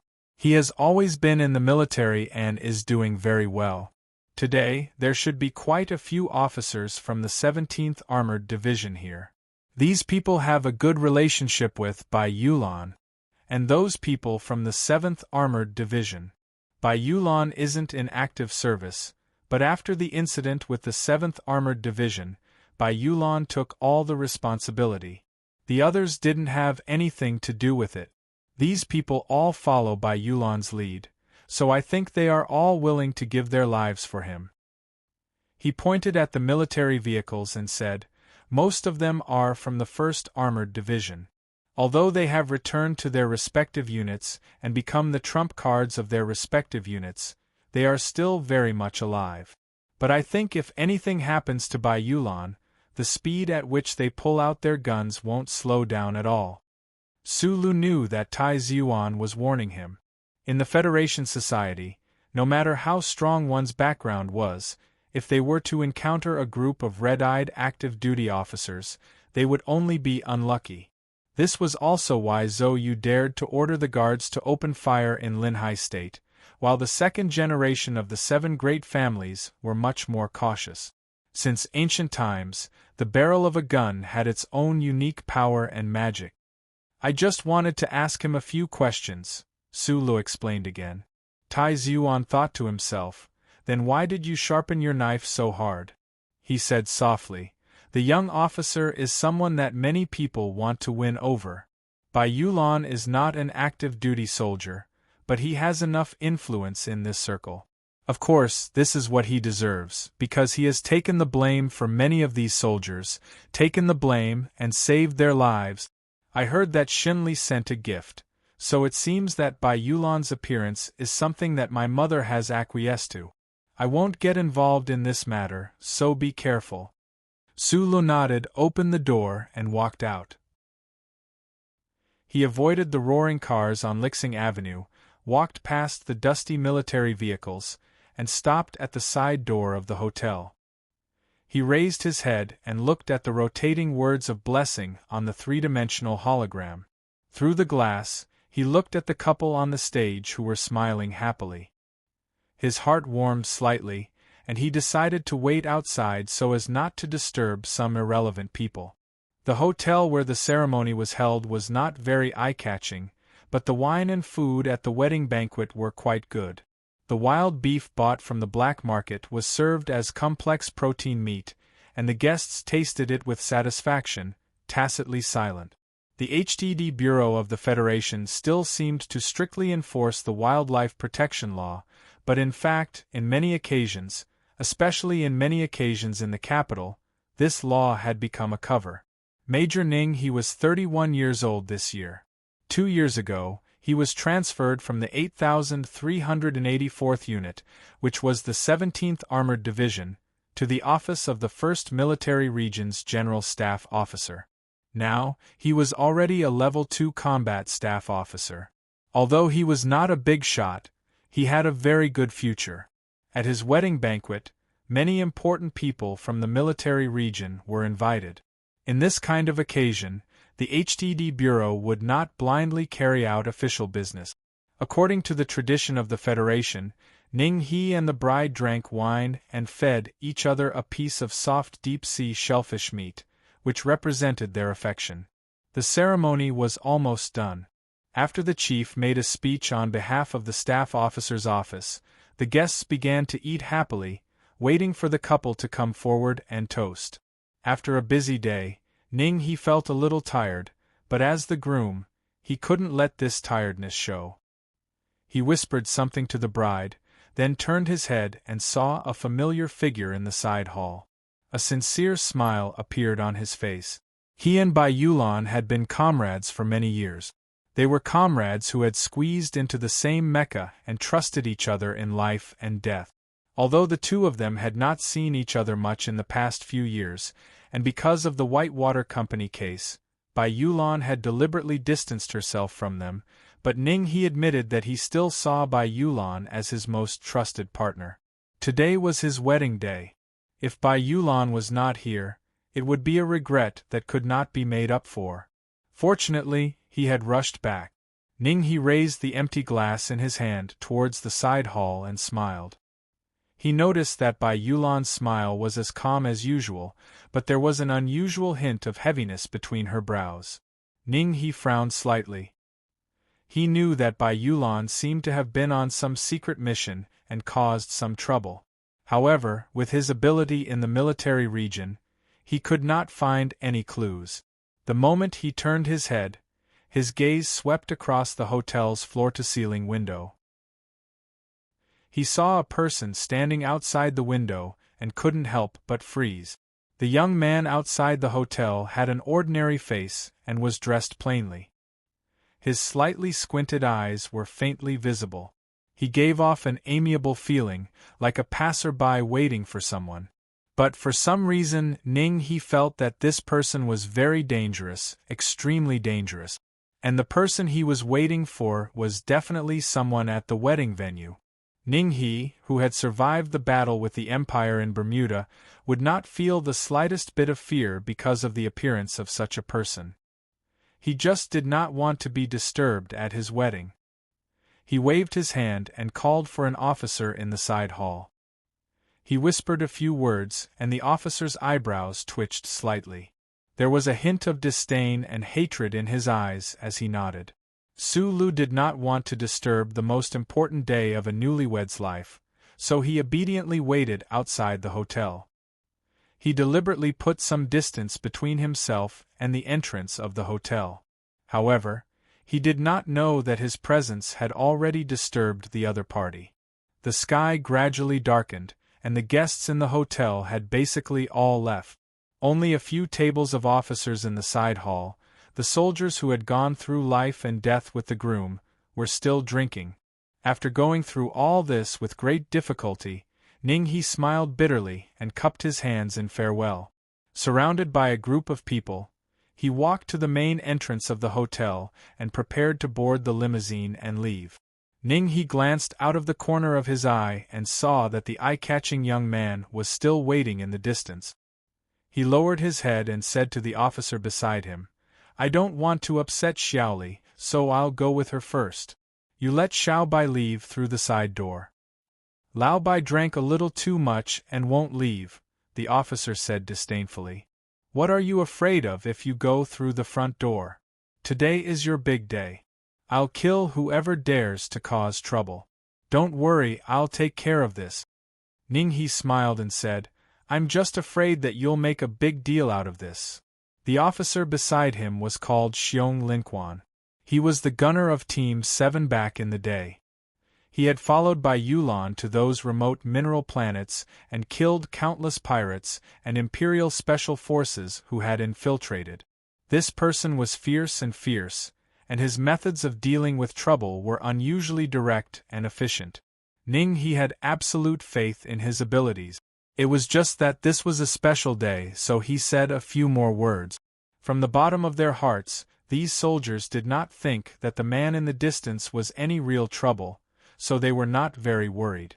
After a few words of idle chatter, the groom got into his wedding car and left amidst the cheers and jeers of the bride's sisters. Watching the newlyweds' motorcade leave the hotel, Su Lu, who had been standing there for a long time, sighed softly. He did not feel too much regret, but he did feel a little envious. 2 years ago, he had made a lot of warm life plans. He wanted to marry Zhang Xiaoming, have children, buy a house, and work. Who would have thought that his life would turn into such a strange shape? He had become a stranger to that beautiful girl with asterisk, asterisk, asterisk, asterisk, asterisk, and he rarely thought of her recently. Earlier, too many guests had come out of the hotel, so he had retreated to the corner of the street. At this time, he was about to take a few steps toward the front door when he unexpectedly saw a few officers in dark green military uniforms walking directly toward him. "What do you do?" Xiong Linquan asked with a cold face. The coldness and arrogance in his bones were obvious, and he had not trimmed them in the slightest. "I'm waiting for someone," answered Su Lu. "Who are you waiting for?" Su Lu said with a smile. "By Magnolia?" After a moment of silence, the officers frowned at the same time. No matter how unreasonable a soldier was, it was impossible for them to directly wave their fists and hit someone on the streets of the capital, so Xiong Linquan suppressed his temper and asked a few questions. He did not expect this person to answer so simply and directly. It turned out that this guy was really here to cause trouble for Lao Bai. After confirming this, Xiong Linquan and the officers beside him did not have the slightest bit of vigilance. Instead, they felt a little happy. There were not many opportunities to solve problems for Lao Bai. If it were based on their nature, they would be willing to knock this young man to the ground, step on him a few times, spit on him, and then drag him to the hotel like a dead dog and let him lie at Lao Bai's feet. However, before Ning He left, Xiong Linquan had already told him not to do anything, so he did not do anything. He only coldly raised his chin and lightly waved the index finger of his right hand. "Today, we're holding a joyous occasion here. You don't have to wait anymore. If you want to die for Lao Bai, come back another day." These soldiers could feel the danger that Su Li's calm represented, but they did not care because their lives were always accompanied by danger. Moreover, today, the 17th Armored Division and the fierce figures of the 7th Squad were gathered in the hotel. If Ning He was personally handling this matter, perhaps he would not have added those last provocative words, but Xiong Linquan was not this kind of person. Su Lu did not react to these words, only smiling. As the technical director of the 7th Squad, although the 7th Squad had long been in a semi-disbanded state, and although he had not seen a single member of the squad, he had seen the files and knew the character and ability of this officer in front of him. His calmness in front of Xiong Linquan was a provocation. Xiong Linquan tilted his head and moved extremely close to him. He extended his right index finger and pointed it at the other's eyes. He said softly with a smile, "If I had a gun, I would have shot you. The problem is that I'm here to attend a wedding. According to the rules, I can't bring a gun, so I can't shoot you. If you make a move, I'll smash you into pieces. The problem is that you're definitely going to dress as a woman, and there are also Federation laws, so I can't beat you up." Xiong Linquan straightened his body, looked at Su Lu with slight mockery, and said, "What happens next will definitely be a little interesting." After saying this, he tidied up his military uniform, turned around, and left, not paying any more attention to Su Lu. Su Li's brows furrowed slightly. Looking at this person's back, a trace of alarm appeared in his heart. With a loud roar of the accelerator, a dark green military vehicle suddenly started. It vibrated and rushed directly from the road onto the sidewalk, brushing past Xiong Linquan's side and crashing toward Su Lu.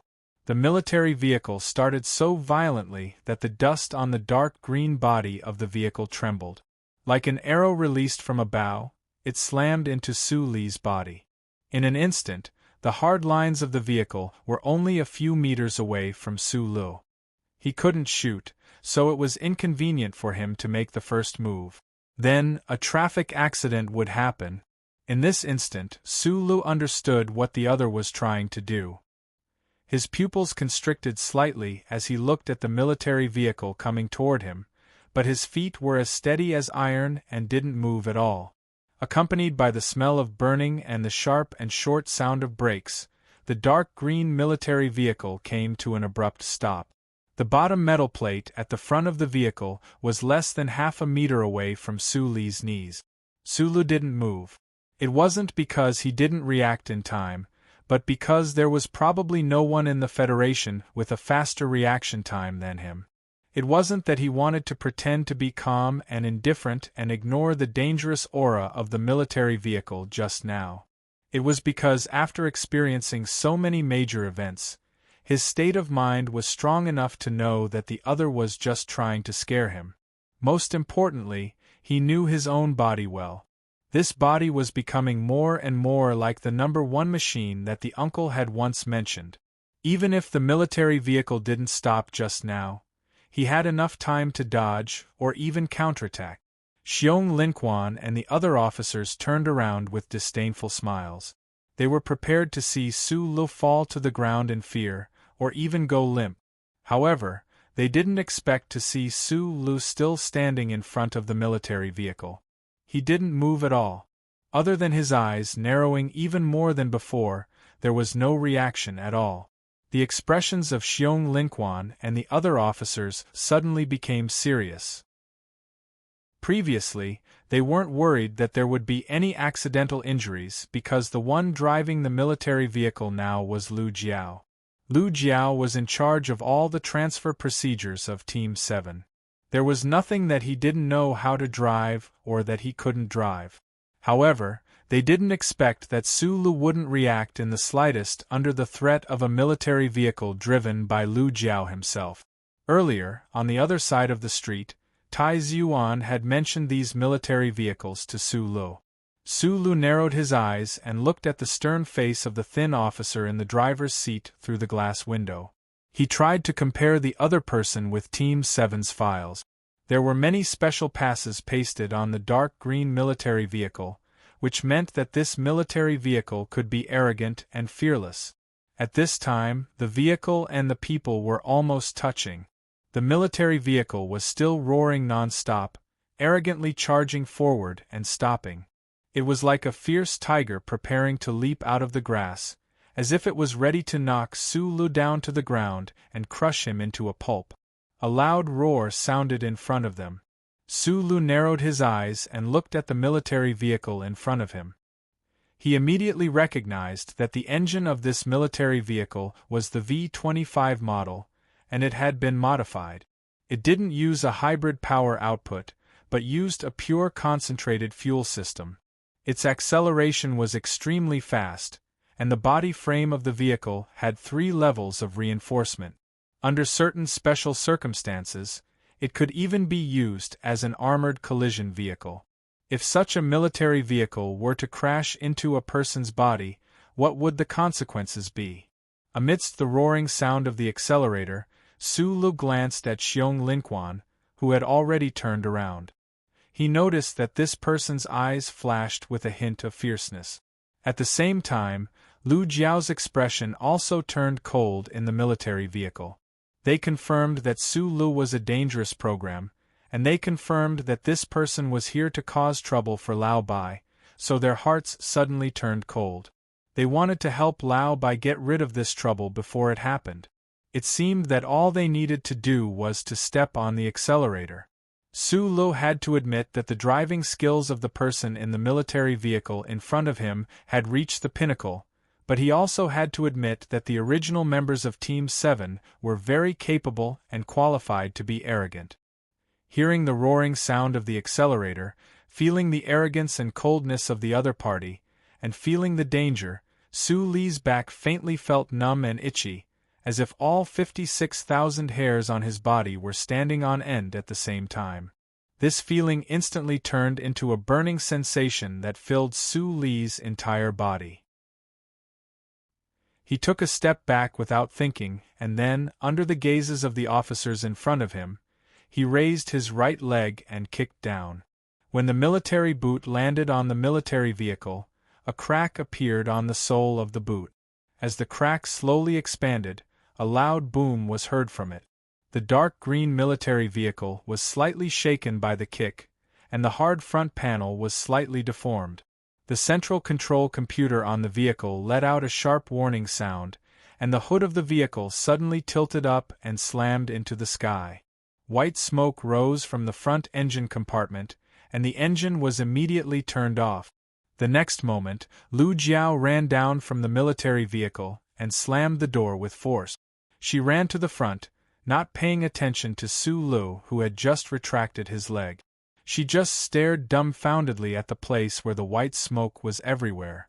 She did not think that she had wanted to kill that guy earlier.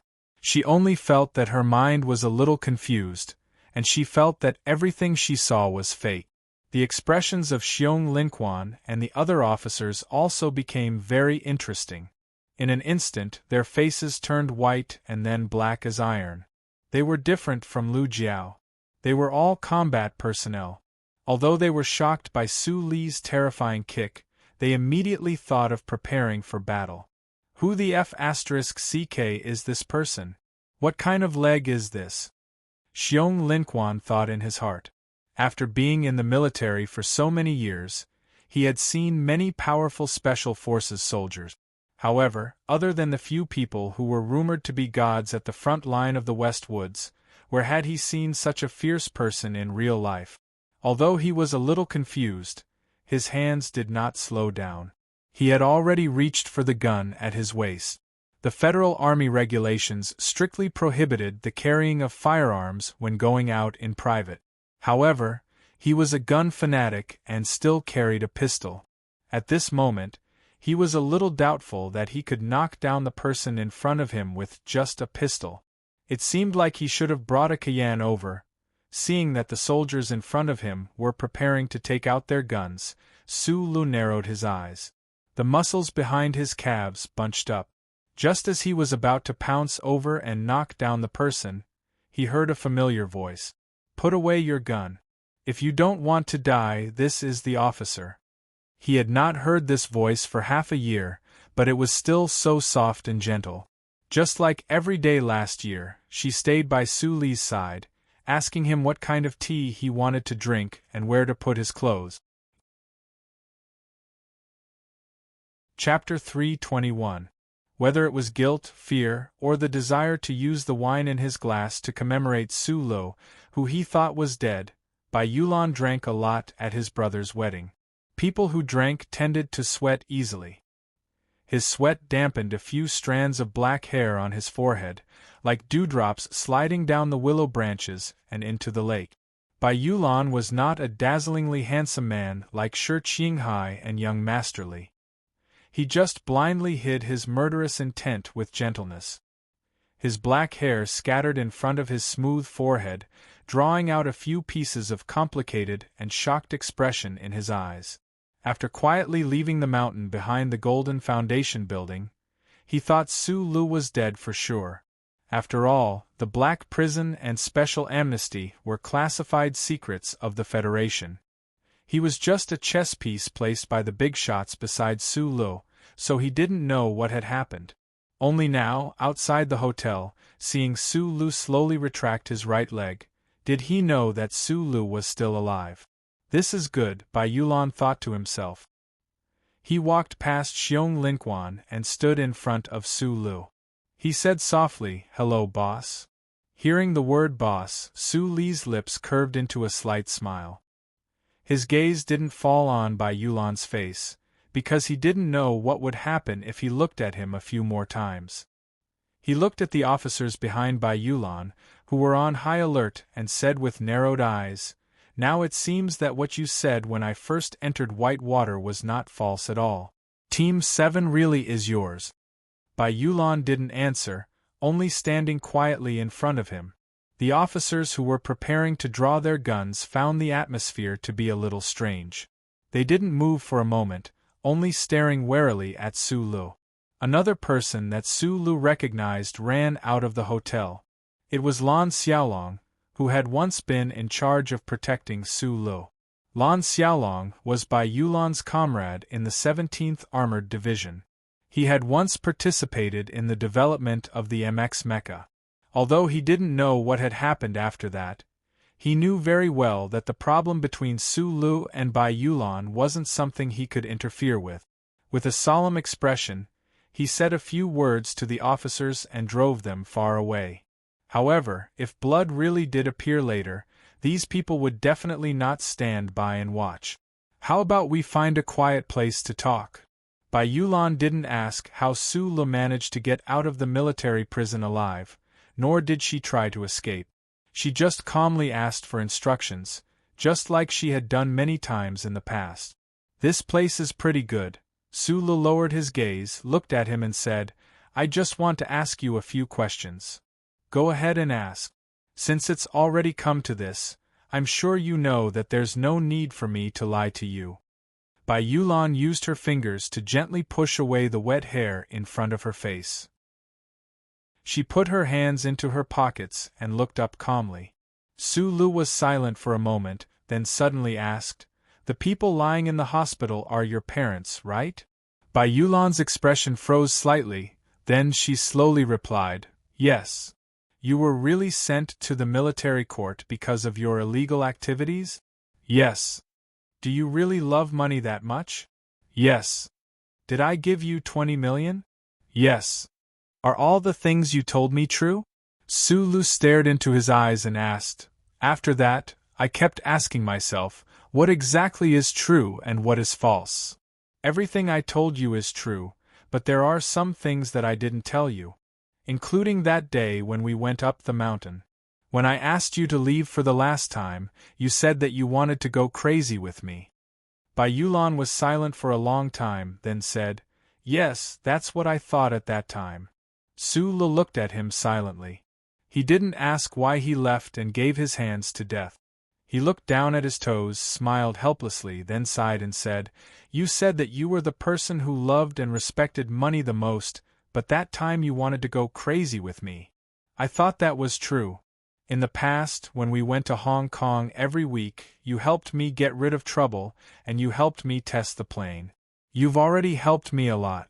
20 million is more or less. That time outside Flowing Wind Slope, when I set my mind to do that thing, I didn't take your weight into account, but you insisted on going with me. To be honest, I was very touched at that time. I felt that you finally didn't treat me as a boss, but as a friend. The assassination of Macklin was a highly confidential and magnificent project. Su Lu had insisted on not letting Bai Yulan follow because he didn't want to drag him into this mess. But in the end, Su Lu took him with him, which represented how much reliance and trust he had. Unfortunately, in the end, when Red Leaf's gunshots rang out, this person disappeared without a trace, ruining the overall plan, cutting off Su Li's escape route, and exposing his back to the malicious eyes. Let's not talk about friendship and nonsense. When Su Lu used this tone to speak, it meant that his mood was extremely gloomy, but he still lowered his head and looked at his toes. He said, In the hospital and in the company, you repeated to me that you are a very professional person. You only care about money and not people. You called me boss and said that you would sell your life to me. Is there anything you can explain? Bai Yulan laughed self-deprecatingly. His smile was actually a little cold. After a moment of silence, he replied, Do you remember that I once told you that if both of us paid, I would have to follow a first-come, first-served basis? I originally thought that the other side wouldn't give me any instructions, but I treated it as reality, so I followed you up that mountain. But when I was on the mountain, I received the other side's instructions. So Lady Tai beat me to it. Su Lu looked at his toes and smiled uncomfortably. After being locked up in the black prison of Fox Fortress for more than 100 days, other than chatting with that old thing, he spent most of his free time reminiscing about the details of this operation and the more distant days.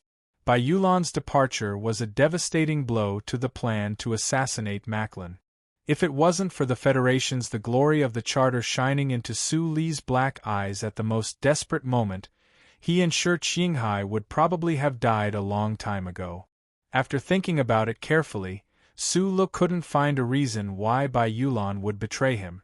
After being together for such a long time, he thought that he understood this delicate man very well. It wasn't until he looked forward for a long time that he finally understood the reason behind it. Being able to get to know Bai Yulan and take in this fierce and delicate man who was good at assassinating security guards as his assistant had happened after Su Lu entered the 7th Combat Team of Whitewater Company. And when he entered Whitewater Company, it was after the data dispute in the laboratory that the Tai family had moved him away from the center of the storm. In other words, his meeting with Bai Yulan had been arranged by Big Secretary Shen. Looking at the source, all his questions were answered. Bai Yulan was, and had always been, a spy planted by the Tai family by his side. At the back of Macho's mountain, Su Lu had said that he would work with the Tai family. How could the Qianshi Tai family be at ease with working with him? From that moment on, Su Lu had been developing the MX mecha and going to the old moon base for more than half a year. His whereabouts and details were all under Lady Tai's watch. But at that time, both sides had the same interests, so this cooperation didn't cause any problems. Until the Flowing Wind Slope Club, when Su Lu was determined to kill Macklin, Bai Yulan didn't know why, but she didn't send this vague judgment back to Macho's mountain. Until the last moment, when Lady Tai laid down this foreshadowing, Bai Yulan floated away, and Su Lu fell into a dead end. The front cover of the dark green military vehicle was tilted up, and the sound of the siren covered the conversation between the two people. The officers who were attending the wedding were vigilantly surrounding the periphery, looking at Bai Yulan and Su Li's figures with suspicion and nervousness. But at this time, the white smoke billowed, and the two figures were somewhat blurry. Everyone has their own principles. I accept this. Su Lu raised his head and said in a low voice, "You took Lady Tai's money first, and you follow the principle of first come, first served. I accept that. Even if you took the money and didn't work with your life, I also accept that. But you joined in and sold me out. This, I can't accept." Hearing these words, Bai Yulan just kept silent. Her slightly wet black hair swayed in front of his eyes like a good hypnotist, making him fall into a strange state of mind. In the building, I was shot 14 times. The hard ceramic bulletproof vest you found for me was very good. There were 4 holes, but there were no major problems. Su Lu stared at her eyes under the black hair, and his voice was very faint and distant, but that was 14 times. I lost a lot of blood and a lot of bones were broken. I almost died. In fact, I thought I was going to die that time. Su Lu was severely injured in the Golden Foundation building. If he didn't have the vitality of a crustacean, even if the medical soldiers of the 2nd Military Region saved him in time, he probably would have died. Even if he was still alive, he should be lying on a white hospital bed right now. He wouldn't be able to stand in front of Magnolia Orchid like he was right now. He wouldn't be able to talk about what happened to him with a lonely voice. I still have a brother who is now being detained by the Federation government. I don't know how long he can last. Su Lu said very seriously, "We didn't die. Logically speaking, I should feel lucky and then forget everything about you. After all, we didn't die. If he died, I would definitely kill you. If I died, he would probably kill you too. But you stabbed me." Su Lu narrowed his eyes and said, "You stabbed me hard in the back. It hurts, so I'm not in a good mood. That's why I came to find you today." Was this pain a physical pain, or was it the pain of betrayal? Su Lu didn't say anything. His narrowed eyes were full of seriousness.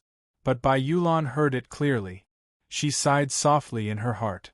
Just like what she said to Su Lu in the past, the life experience since childhood and the cruel life after joining the army made her not have many warm feelings for the world, except for the comrades who went through life and death with him and the silent but very amiable Money.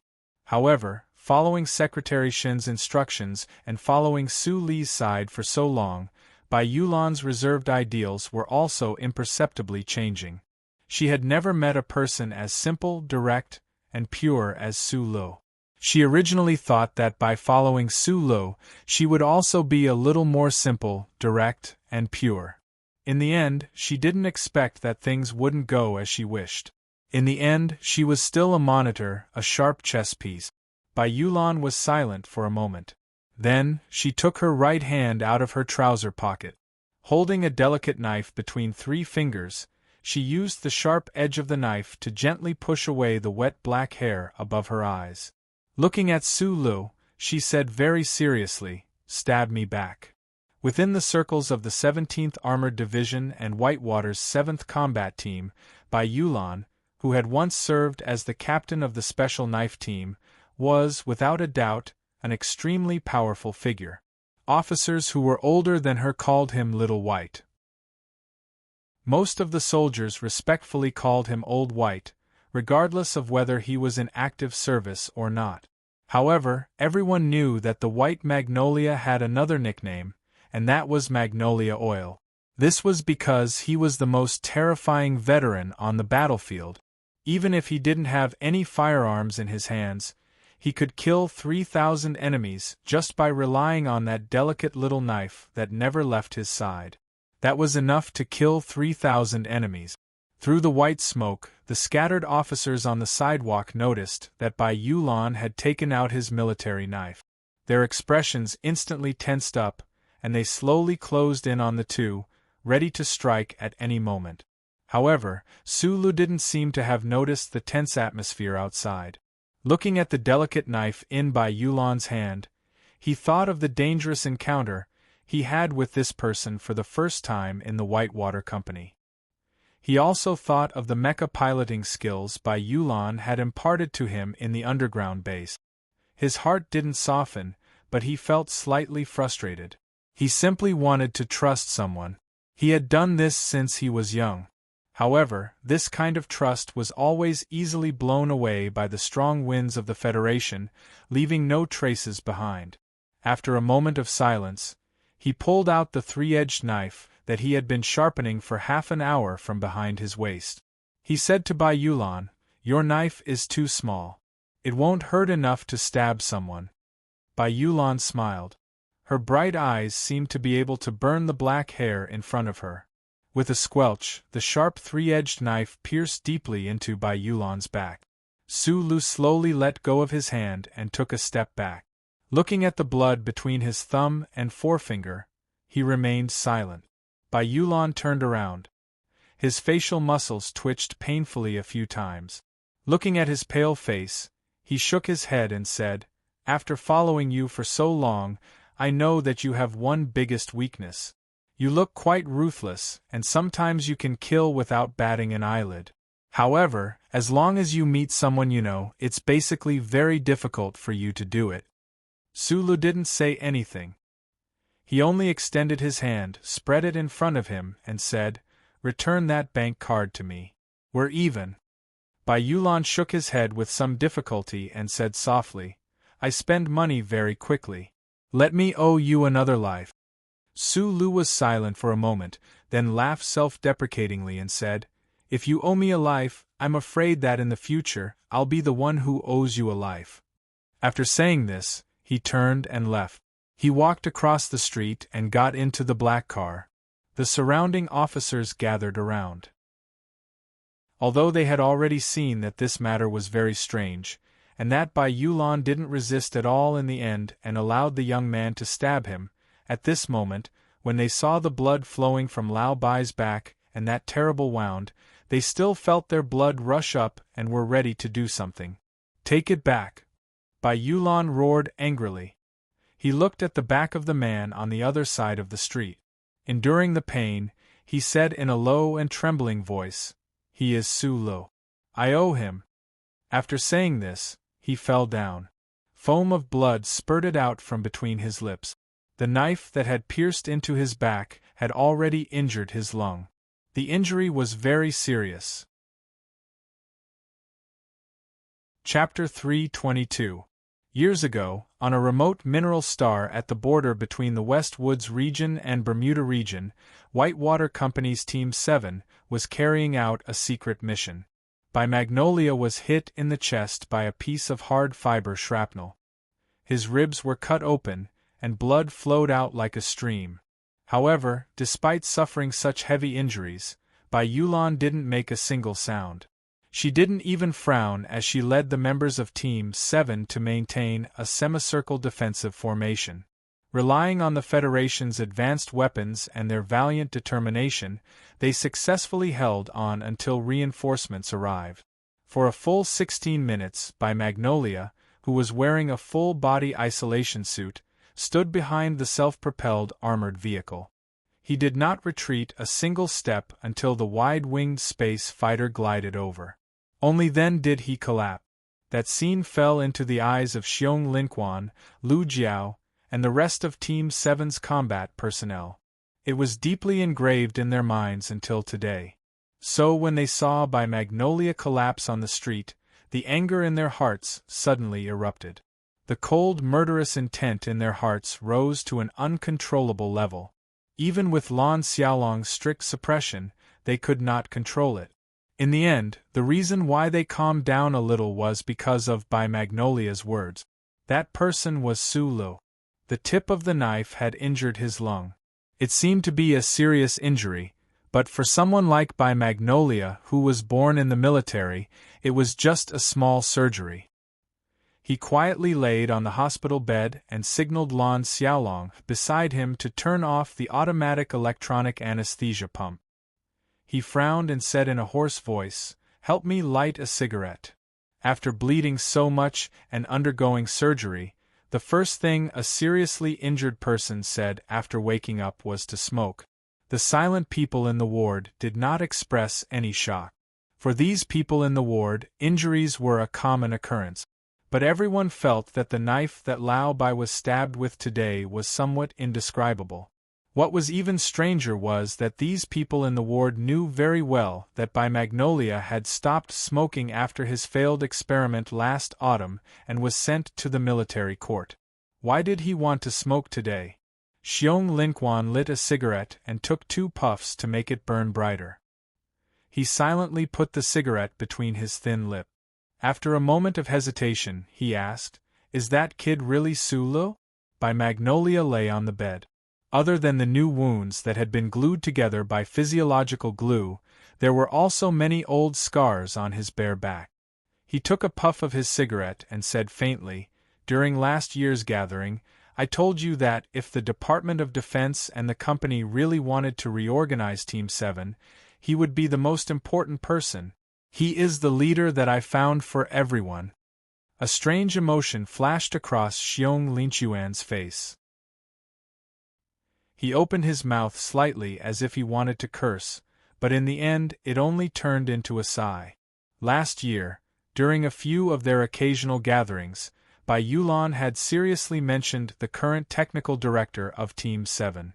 Her words were filled with sincere praise, admiration, and love. After hearing this many times, they naturally started to believe her. Now, Su Lu and I are the only 2 people left in Team 7. He is the technical director, and I am his secretary.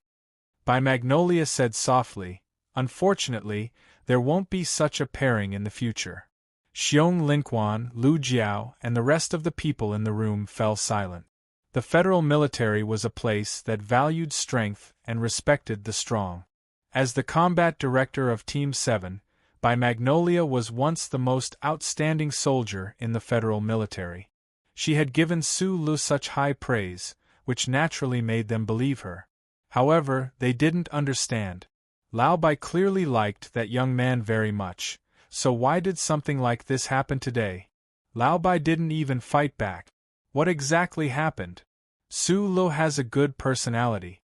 He treats people well and is very strong. Plus, he has a background in the Department of Defense. I thought that Team 7 would be the best choice to follow him. Bai Magnolia flicked away the ash from her cigarette and said softly, "Unfortunately, it looks like the military will definitely not let you all come back. He must be very disappointed in me. This team will be disbanded in the end." For Bai Yulan and the rest of the people in the room, Team 7 was the place where they had fought and lived. It was their truest history. They constantly wanted the Ministry of Defense to rescind the original order and rebuild Team 7, but all of this seemed so illusory. That Su Lu, is he really the developer of the MX Mecha? Why didn't I see him at the unveiling ceremony of the assembly line last month? Lu Jiao asked with a frown. In fact, he had never doubted By Magnolia's praise of that young man, but he just found it somewhat unbelievable. By Magnolia naturally wouldn't tell him that at that time, Su Lu had still been locked up in a dark military prison. Xiong Lingquan sighed and said, "If you hadn't said it yourself, I really wouldn't have believed that this seemingly normal guy could actually operate a mecha and kill that young lieutenant colonel from the military god's family on the summit of Mount Kaki." Lan Xiaolong, who had been silent all this time, suddenly said, "This is a military secret. It's best not to talk about it." Xiong Lingquan laughed coldly and said, "This kind of thing can't be hidden for too long." Lan Xiaolong smiled. Just as he was about to say something, the phone in his hand rang. He walked out of the door. By Magnolia, who was lying on the hospital bed, threw away the cigarette butt in her hand. After a moment of silence, she said softly, "What a pity, what a pity." "What's a pity?" asked an officer. "A pity that Team 7 is disbanded just like that. It's one less person who was destined to be the most ferocious person to go to the front lines, or even to the Empire to do some of the most ferocious deeds."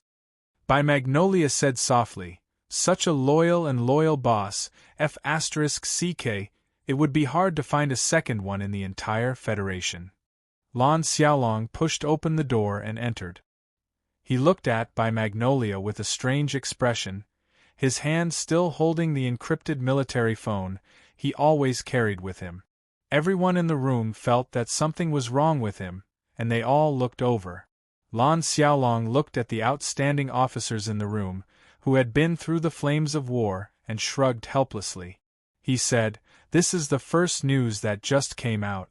The War Strategy Office of the Ministry of Defense has issued a written order. The Whitewater Company's Team 7 is officially reorganizing. The transfer order should be on its way to your unit right now." As soon as he said this, the atmosphere in the room suddenly became a little strange. The officers in the room had all fought in Team 7. In the relatively peaceful era, they had fought a life-and-death battle with the Empire's invaders. Although now they were the trump cards of their respective units, as soldiers of the Federation in the quiet night, how could they not miss the starry battlefields, the mines, the bullet holes, and the past battle scenes? By Magnolia's delicate eyes flashed with a glimmer of light. She asked softly, "You're now just a colonel in the garrison area. The Ministry of Defense can't possibly inform you." Lan Xiaolong shrugged again, somewhat innocently. He adjusted his military cap and said, "Remember my mission in Harbor City last year? I was responsible for protecting a certain chief." By Magnolia's eyes grew brighter and brighter. She asked, "Who's the new leader of Team 7? Su Lu." Lan Xiaolong smiled and replied, "But it's estimated that there will be an expansion because it seems that the 83-84 Division will also be transferring people over. The entire reorganization timetable will take about 3 months." Everyone in the room finally understood what he was talking about. The shock in their hearts could not be erased. Instead, there was a trace of doubt.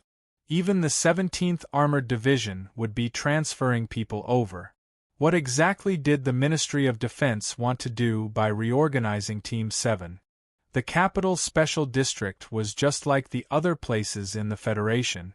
There were rich and poor like the clouds in the sky, and poor like the black mud.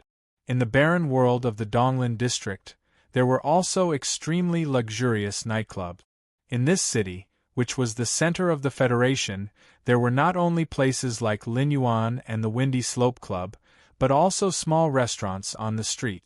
To be precise, Su Lu had been released from prison for less than 24 hours, but he had already done a lot of things. He had obtained a special pardon from the president, signed a contract to sell himself to the federal military, and even stabbed someone in the back. At this moment, he was sitting on a chair and taking big mouthfuls of vegetables in sesame oil from the pot. He was sweating profusely and seemed to be very happy. Shi Ziyuan wasn't used to eating in this kind of place. He frowned and looked at the oil stains and stains on the table.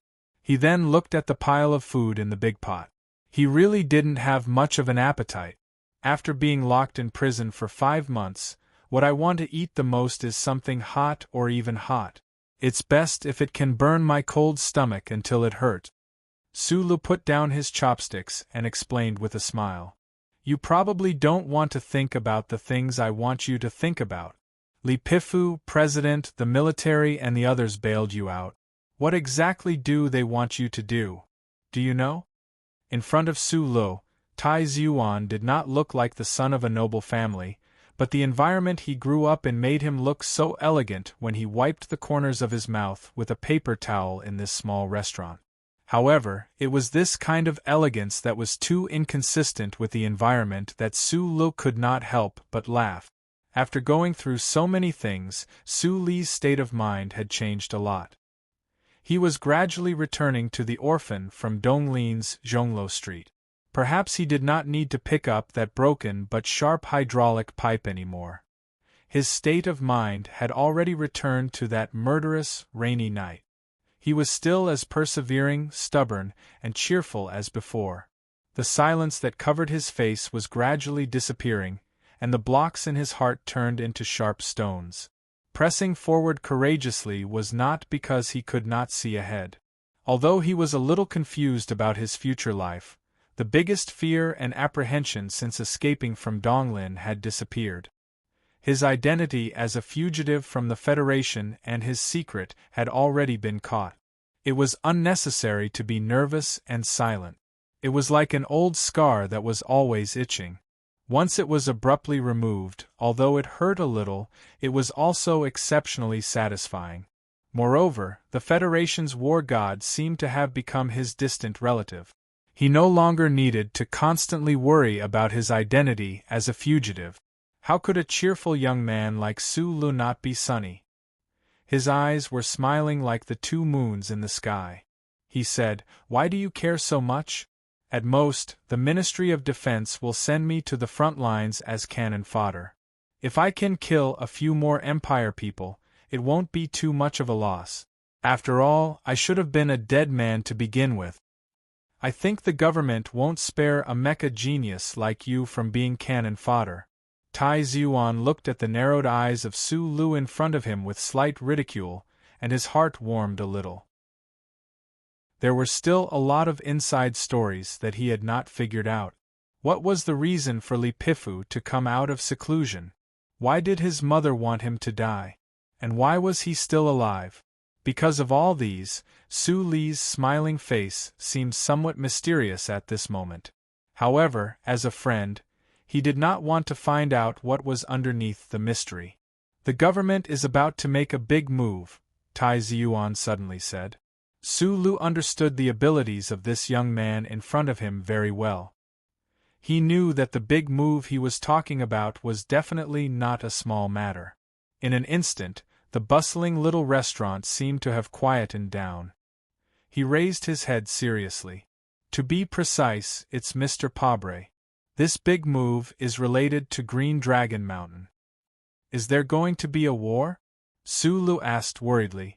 Ever since they found out about Macklin's true identity, anyone who knew the inside story was shocked and fearful of the Empire's ambitions and foresight. The Federation now needed unity more than ever before. If the government attacked Green Dragon Mountain again, who knew what kind of negative effects it would bring? It might even give the Empire some opportunities to take advantage of. No, it's a negotiation. It's to implement the agreement at the end of last year. Tai Ziyuan shook his head. Sitting at the simple table, they were all involved in the big incident that year, and even the masterminds.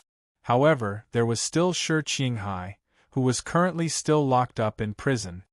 The president will invite the leader of Nanshui to S1 for formal negotiations. If Green Dragon Mountain is really willing to join the government, this will definitely be the most explosive good news in recent years.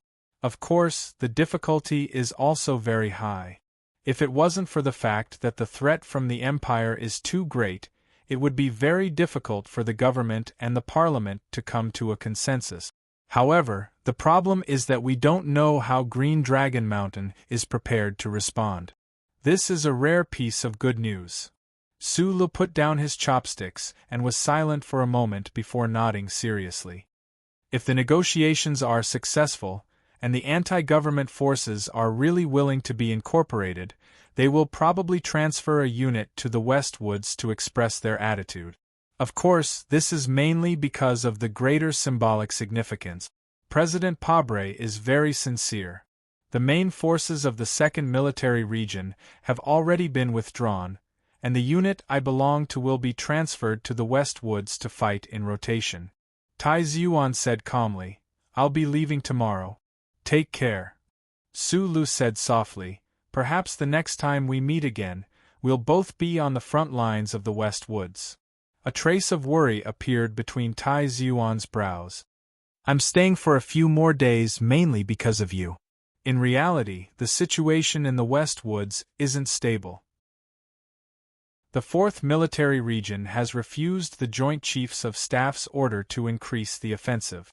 That Commander Zhong has guarded the Federation border for so many years and knows the Empire's people much better than we do. The problem is that the Federation needs a small-scale victory right now to raise morale. My main mission in the West Woods this time is to persuade Commander Zhong. Of the 7 major families in the Federation, the Zhong family in the West Woods was the only one who held military power. Without a doubt, they had always been under pressure from both the Empire's main offensive and the Federation's suspicions. Hearing this, Sulu couldn't help but think of the little girl on the warship. He wondered how the little princess of the Zhong family looked like now. More importantly, after stabbing Bai Yulan, he still needed to fish Shi Qinghai out and confirm where that brat Li Wei had been sent by Madame Zhong. The next day, Tai Zhuan disappeared again. Sulu knew that this friend of his carried the glory and pressure of the 1,000-year-old family. He didn't know if this friend of his could really become the president of the Federation in this long life and satisfy that madame's ambition. He only knew that Tai Zhuan wasn't necessarily happy. It was just that everyone had their own unique identity. This identity represented many things, and it wasn't something that could be easily shaken off. Sulu had the ability to change his identity. As long as he changed the chip on the back of his neck, he would be able to tear up the documents from the Ministry of Defense like they were pieces of paper. He would then be able to enter the Federation's star system and not have to worry about anything anymore. The problem was that he couldn't change because there were still many people he cared about in this world, such as Shi Qinghai and Zhou Yu. An identity was a real life. Giving up one's identity meant giving up everything in this life. Sulu wanted to live a life of wandering in the universe. He didn't know if he would end up like his uncle if he changed his life too much. He didn't know if he would end up like his uncle and become a loner who couldn't return home. Other than going to the sanatorium to visit prostitutes and order around his useless students, he was actually a lonely mess with no one to talk to or drink with. In the following days, he nervously made a call to Madame Zhong. From her vague answer, he roughly knew Li Wei's whereabouts and confirmed that he was safe. Then, he went to the Zhou family in the West Mountain compound to visit Minister Zhou Yingxing. At the same time, he had a private discussion with Zhou Yu about many things. He basically spent the rest of his time negotiating with the relevant departments. He was now cheerful and sunny. Because he had nothing to lose, he had nothing to fear. Therefore, he was seeking Shi Qinghai's special pardon. The problem was that the Internal Affairs Department of the Ministry of Defense was not willing to intervene at all, and the President's official residence refused to pick up a call from a nobody like him. As for the relevant departments that could decide these things, it was really confusing. Today it was this department, tomorrow it was that committee. The doors of the relevant departments were always closed to him. He didn't know about President Pabre's highly targeted speech at the Nebula Awards ceremony a few days ago. He had been busy during this period of time. It wasn't until one day when he saw the article by Chief Editor Bob and reporter Wood in the Capital Special District Daily that he found out about what was happening in the Federation. The negotiations between the Federation government and Green Dragon Mountain were unanimously supported by hundreds of millions of people in the Federation. In the face of the evil invaders of the Empire, the citizens were really unwilling to see their own internal bloodshed. What was more eye-catching was that the government's Ministry of Justice had once again launched the Medellin special case. Senator Medellin was a spy of the Empire. This shameful matter to the Federation would probably be locked in the central database forever and kept a secret. However, just based on the investigation of the terrorist attack that had gathered a lot of evidence last year, it was enough to sentence the dead man in absentia. The Federation would not allow such a person to enjoy the respect of the people after his death. This move would probably anger some of the loyal Medellin youth soldiers, but the shocking news of the government starting negotiations with Green Dragon Mountain covered up too much of their emotions. At this moment, President Pabre and the government had the sincere support of the whole society. Even if there were some demonstrations, they wouldn't cause much of a stir. President Pabre's timing to restart the Medellin special case was perfect. It fully demonstrated his increasingly skilled political skills and wise political wisdom. The Federation began to smear dirty vintage ink on the dead Medellin, but no one dared to stand up and oppose the investigation like those in the previous era. In order to prevent the investigation from implicating them and smearing the ink on their faces, they were like those in the previous era. Including the fortune-tellers who had a very deep relationship with Medellin, they all maintained absolute silence. Taking advantage of this rare opportunity, where the 7 major families of the Federation were collectively silent, the government's Ministry of Finance and the Tax Committee jointly attacked. On the 17th of June, Parliament Hill passed the gold fusion algorithm that had been debated for decades. The information disclosure that George Carlin had mentioned in his book all those years ago was a huge step forward. However, the financial giant of the Federation, the Iron Mathletes, suffered a heavy blow. Sulu was gratified to see the news, and then he finally received his transfer arrangements. To his surprise, the Ministry of Defense did not send him to the Armored Division on the front line of the West Wood. Instead, he was sent to a mysterious training base in a military vehicle. Chapter 323.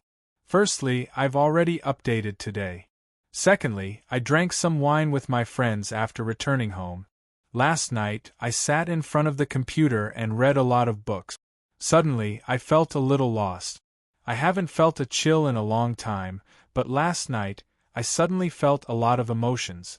My novels have been a little sticky in recent days. This is my problem. Probably because I don't have enough time and have too many things on my mind. That's why I want to mess around. Now that I think about it, when I used to write in the past, I could often write that I was very high. But ever since I killed Macklin, I don't think I've been high. How can I be more high? I have to write more freely. I'm writing too regularly now. The updates are also too regular. I'm too serious, but it's also too dense. I still have some miscellaneous matters to attend to in the past few days. From the 23rd onwards, I plan to write more freely. So on the surface, I'll update every day, but I'll write more. I won't set a task for myself. Otherwise, I'll feel relaxed every time I write a few thousand words. I'll be lazy. I have to write better. I have to write more. If I'm in the right mood in the future, I'll write more. Anyway, I'll definitely write more than what I'm writing now. Don't worry, everyone. The reason why I suddenly have so many bullshit thoughts and feelings is because today is my birthday. I'm 32 years old.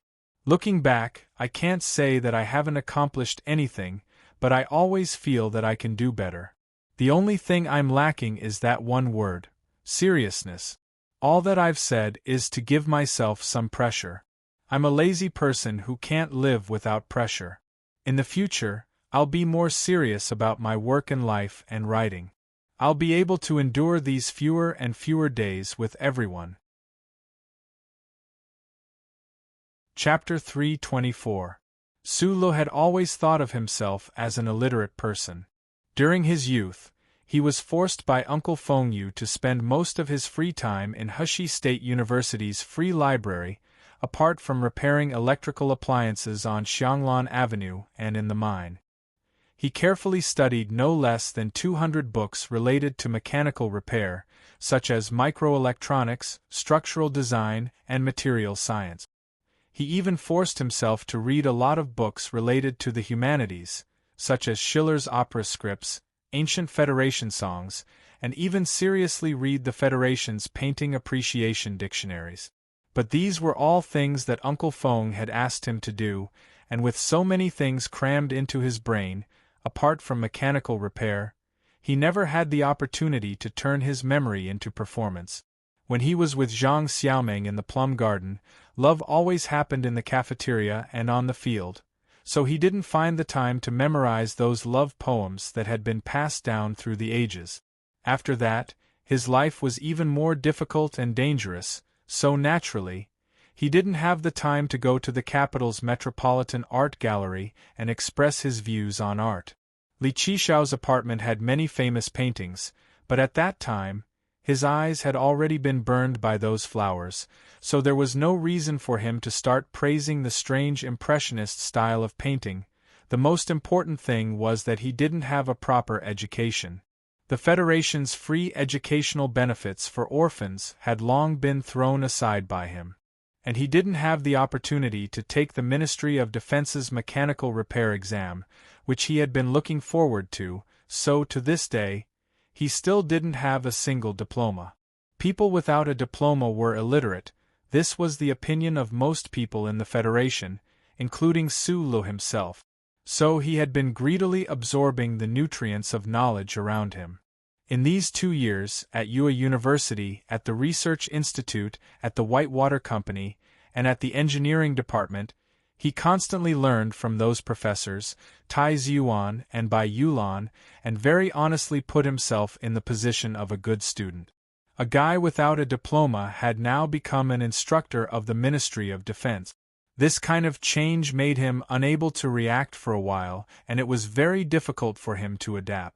The officers who were sitting upright in the training base also found it hard to get used to the fact that their instructor was actually a guy who looked younger than them and was so ordinary that they couldn't look at him. The base was not a military academy, and these officers were not ordinary military academy students. They were the best of the best selected from the Federation's anti-terrorism exercise. Although they still maintained strict discipline in class and sat abnormally straight, there was a sense of alienation and coldness in their eyes and eyebrows. The MX's monitoring system is located at the head, just like the old system. However, due to the current instantaneous load being too large, the balance compass may be affected.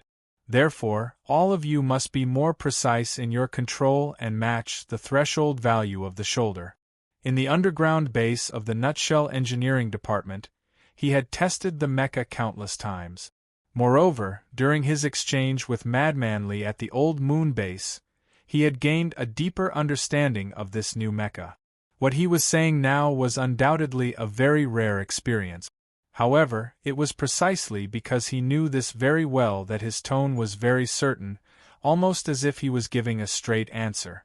This kind of tone was rather jarring to the ears of the officers, especially when they saw that Su Lu on the rostrum had already begun to break down the tactical movements of the MX mecha in detail, treating them as if they were his older brothers. This kind of dissatisfaction had accumulated to the extreme. After much difficulty, this lesson on the structure system was finally over. Before Su Lu could say anything, one of the officers stood up with a stern expression and said rudely to him on the rostrum, "I've made a thorough record of the tactical movements you just described. I think that everything you said is wrong. I love my teacher, but I love the truth even more. However, this officer's question was not a discussion, but more like a criticism. This was because the essentials of the mecha movements Su Lu had described seemed completely out of order to them. It was completely incompatible with the tactical movements they had learned in the 3 major military academies back then. They could not imagine how much trouble would arise operating a mecha like this, and so their impression of Su Lu subconsciously worsened. They felt that this person probably had some understanding of the MX mecha, but definitely had some great background and had pulled some strings to be able to become their instructor. Where's the mistake? Su Lu released the finger he had been using to turn off the screen to look seriously at that stern-looking officer. If the E3 turn and side slide were executed according to your instructions, it would only result in a big fall. That officer looked at Su Lu with disgust. The way I see it, you've probably never operated a mecha before. How can someone like you be qualified to teach us? Su Lu lowered his head and thought for a moment before saying, M-Series mecha. I've come into contact with them 3 times. As soon as these words were said, the entire conference room burst into an uproar. Among these most outstanding officers of the federal military present, some were not from the mecha battalions, but they had all participated in the West Woods rotational warfare for the past 10 years. They were very familiar with the mecha of the federal military. Some of them had even slept in their mecha every day, yet their instructor had only operated a M-Series mecha 3 times. Su Lu ignored the uproar in the conference room. Picking up the pen in his hand, he quickly drew a rough diagram of the mecha on his terminal screen and displayed it on the screen. Pointing at the diagram on the screen and the precise numbers beside it, he said, E3 turn and side slide. If done according to my instructions, it will definitely achieve the best result. As for the fall you mentioned, I don't think it will happen. The standing officer looked at him coldly and said rudely, You want to overturn all the teaching materials of the 3 major academies? I haven't thought about that, but speaking of MX, I think you all should listen to my opinion more. After all, I am the instructor. Su Lu was an easily angered person. Although these officers were extremely rude to him, he did not feel too strongly about it. He was only thinking about the mission the Ministry of Defense had given him, and about the advance of the Imperial armies at the West Woods front lines, and his brow furrowed. He felt that these officers who were the pillars of the Federation were all so stubborn, completely unable to understand the biggest difference between the two. Thus, his words sounded rather stern. I don't think you have the right to be our instructor. I will report this to the higher-ups, said the officer in a deep voice. At the same time, many other officers around them stood up and cast a disdainful glance at Su Lu before preparing to leave the conference room. I know why you all find the standard tactical movements of the MX mecha ridiculous. Su Lu was silent for a moment and then suddenly narrowed his eyes and said, Because you all have stupidly forgotten one thing. Compared to the MX mecha you all commonly use, the MX mecha is a completely new system. If you are satisfied with what you have in the past and want to use the things you have learned to pilot MX, it's like trying to use a bicycle to drive a car. This is truly ridiculous thinking. The leading officer's body stiffened slightly, but he still walked towards the door. However, a trace of doubt flashed across the faces of the officers behind him, and they subconsciously slowed down their steps.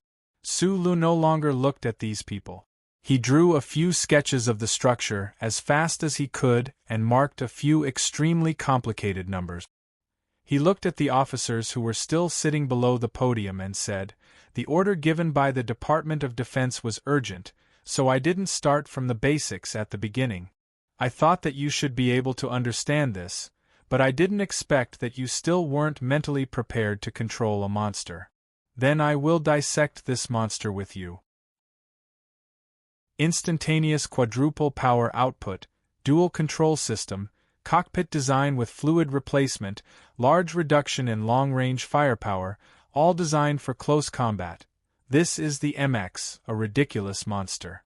Sulu pointed at the values on the holographic screen and said, "The new ADS adaptive suspension system can solve some people's previous worries, but it will require your cooperation with the manual controls. The instantaneous explosive power applied to the spherical joints by the twin engines can allow the MX to perform actions you all could never have imagined in the past." Let's take a look at the CLK value and CLS value.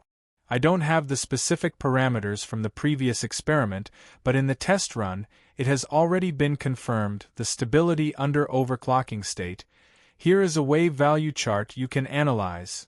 Half an hour passed in the midst of Su Li's slightly dry explanation. Hearing the most detailed breakdown of the MX mecha, the officers in the meeting room recorded it seriously. Those officers who had stood up stopped in their tracks somewhat awkwardly.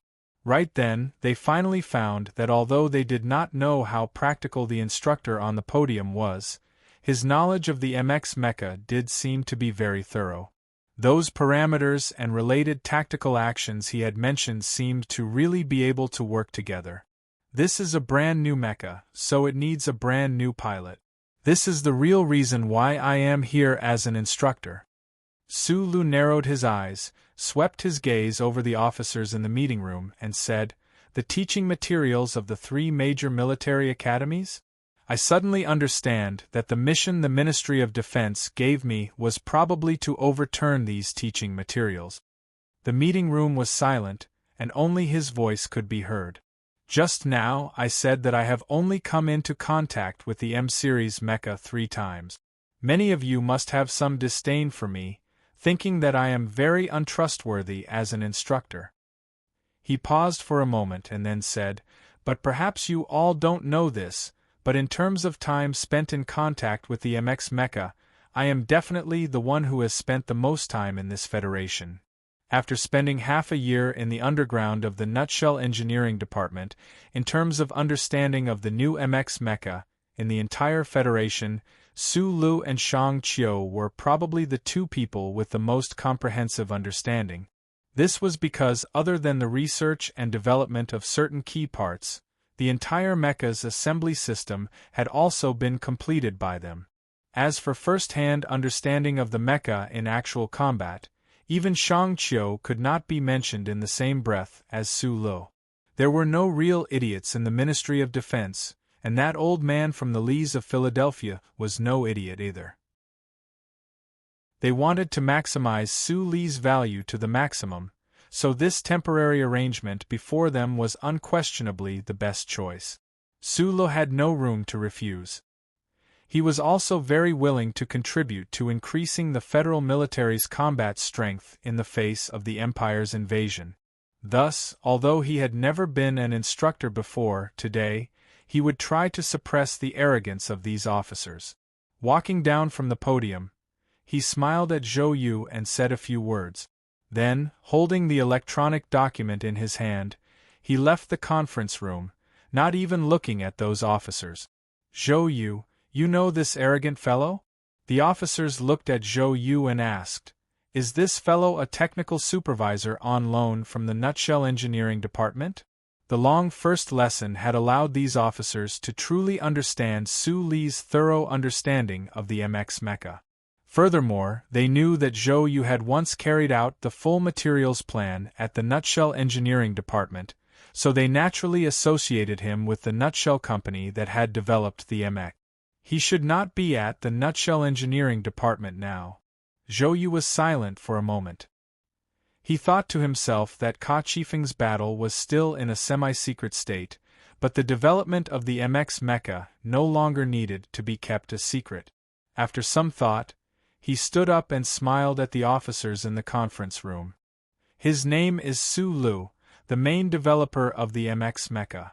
The main developer of the MX mecha. What did this title mean?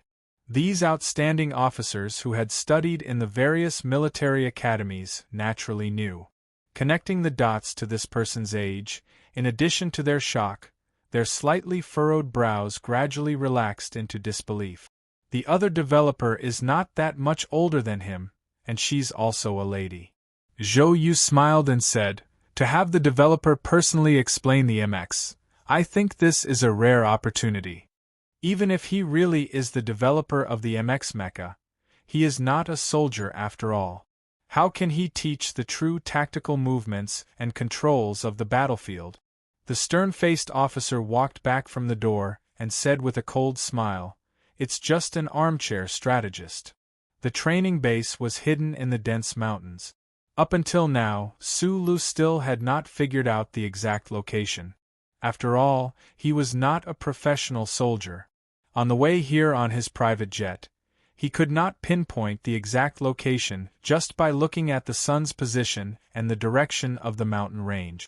After finishing his first class, he walked to the viewing platform of the training field of the base. Putting down the electronic document in his hands, he sat down and sank into silence. The president had signed a special pardon, and he had signed the 2 thin indentures from the Ministry of National Defense. Then, he had been sent to this remote base. He lit a cigarette and narrowed his eyes at the wild grass growing wildly on the training field. For some reason, he actually thought of the scenery outside the window of Chingching's military prison. If he had been the one to teach those military prisoners about the MX mecha, perhaps it would have been easier to teach than these officers today, right? He thought this somewhat ludicrously. Su Li's personality was one that valued promises above all else. Since he had signed the indenture, he would do this well. Thus, going against his conscience, he played the role of indifference in the meeting room, simulating things like prestige. However, he knew that just based on his understanding of the MX mecha, it was not enough to make those officers truly lower their heads. Instructors and students were natural enemies. The greater the pressure, the greater the resistance. It was just that this instructor, Su Lu, was a little too young, and those students were a little too fierce. These soldiers all had academy backgrounds and were already basic-level commanders in their respective unit. Just sitting upright in the meeting room gave off the feeling of a powerful army. These past few years, they had killed countless enemies in the West Wood. There was even a sense of pride and ruthlessness that was deeply rooted in their bones. Moreover, it was their profession. Thinking of the word profession, Su Lu could not help but lick his lips and curse under his breath. Profession often meant inflexibility, meant bureaucracy. The bureaucracy of the government and the military could tell from this incident. The new mecha had clearly been successfully developed last year, but in the end, from assembly to training, it had actually dragged on for a full half a year. After he had been released from prison, he had thought that the Federation had already trained countless skilled MX pilots. In the end, he had not expected that he would still have to do this himself. After fiercely smoking a cigarette, Su Lu stood up and walked towards the dormitory. He thought to himself, "I've killed as many people as you all. If we want to compete, I can only pretend for you all to see." Chapter 325. The fresh blood of the military who had been specially groomed by the Federation might have had the word "fresh" in them, but they were definitely not true rookies. These officers who had been trained were at least the fellows of a Special Forces company commander in their own base, and were also admired by the leaders of their respective units, doted on like treasures. Thus, although they could not be said to be truly arrogant and willful, there was definitely an aloof attitude in their eyes that treated everyone else as if they were nothing. In terms of overall strength, these officers were unquestionably among the best in the federal military. Otherwise, their units would not have chosen them to participate in the joint exercise. Losing so badly in front of their brother units, other than losing face, there was no other benefit. A certain person's mecha control was ferocious, able to break through the 4th level of the test with an M37. A certain person's face was not red nor was he out of breath after injuring a target with a combination of firearms, and he could even pretend to be a scarecrow in a grain field. A certain person hid in a swamp during the exercise and did not show his face for 7 days. In the end, it was only when the staff of the 1st Military Region, the organizer of the exercise, had almost checked the data of the Bureau of Proclamation that he floated out like a ghost to tail behind the pursuit team, silently performing a great comeback. Each of them had their own strengths that could not be replicated, so it was very difficult to determine a true victor. Moreover, they were all characters who had once fought in turn in the West Woods. Perhaps they had even supported each other on the battlefield back then, so the officer cadets themselves were able to respect each other and live in harmony. However, after the anti-terrorism exercise ended, these prodigious soldiers were locked up in the training base for several months of training. Before the new year, the federal military had suddenly raised the security level. Coupled with the rare anti-terrorism joint exercise, although they had not received any clear orders, they knew that the situation between the Federation and the Empire was definitely becoming tense again. However, at such a critical time, they were unable to return to their own units and fight alongside their comrade. Instead, they were locked up in this godforsaken base in silence. How could they not be frustrated? It had to be said that the reason Su Lo had attracted so many conflicting emotions during the first lesson of the new MX mecha had a lot to do with the emotions of the officers about to erupt. The trainees received comprehensive training at the base, and the Federation attached great importance to it. It was obvious that they were preparing for this batch of officers to grow into generals who could command an area on the battlefield. Thus, they had set up many courses, among which were courses on command and tactical deduction. Among the 19 courses, the course on the new mecha, which had started less than 2 days ago, was particularly unremarkable. However, this was the class that the officers didn't want to attend the most right now, because they realized that the young instructor that they had once disregarded and looked down upon was really a good-for-nothing. The holographic screen in the conference room flashed with structural blueprints and core data that were constantly changing. Su Lu stood on the podium, coldly looking at the officers below the podium, and said in a calm tone, he said calmly, "The base covers an area of 47 square kilometers, and that doesn't include the wilderness mountain area behind it. The Federation has set up such a large area and invited the best teachers from the 3 major military academies just to train the 30 or so of you. In the end, you've spent 4 days and still haven't grasped the most basic tactical movements. I really don't know what's going on in your brains.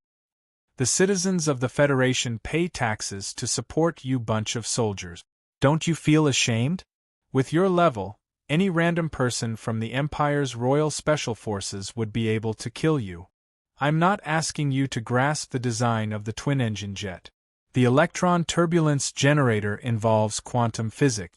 I believe that you won't be able to learn it even if you study for another 3 years.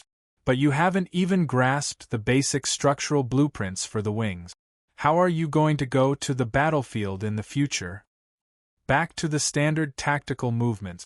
I've already told you very clearly that this is a brand new set of movements. Forget all those useless techniques and rules from the past, and don't even remember the sacred rule of not leaving the ground with your mechanical legs. Then come and challenge my experience. I can jump up and kick someone when I'm operating the prototype MX. In the underground storeroom, you're operating a MX, and you still want to learn how to move slowly like a little girl? Su Lu spoke very slowly, his tone very calm, but every word he spoke was filled with the stupidity and rigidity of the officer students. That kind of tone was enough to infuriate anyone.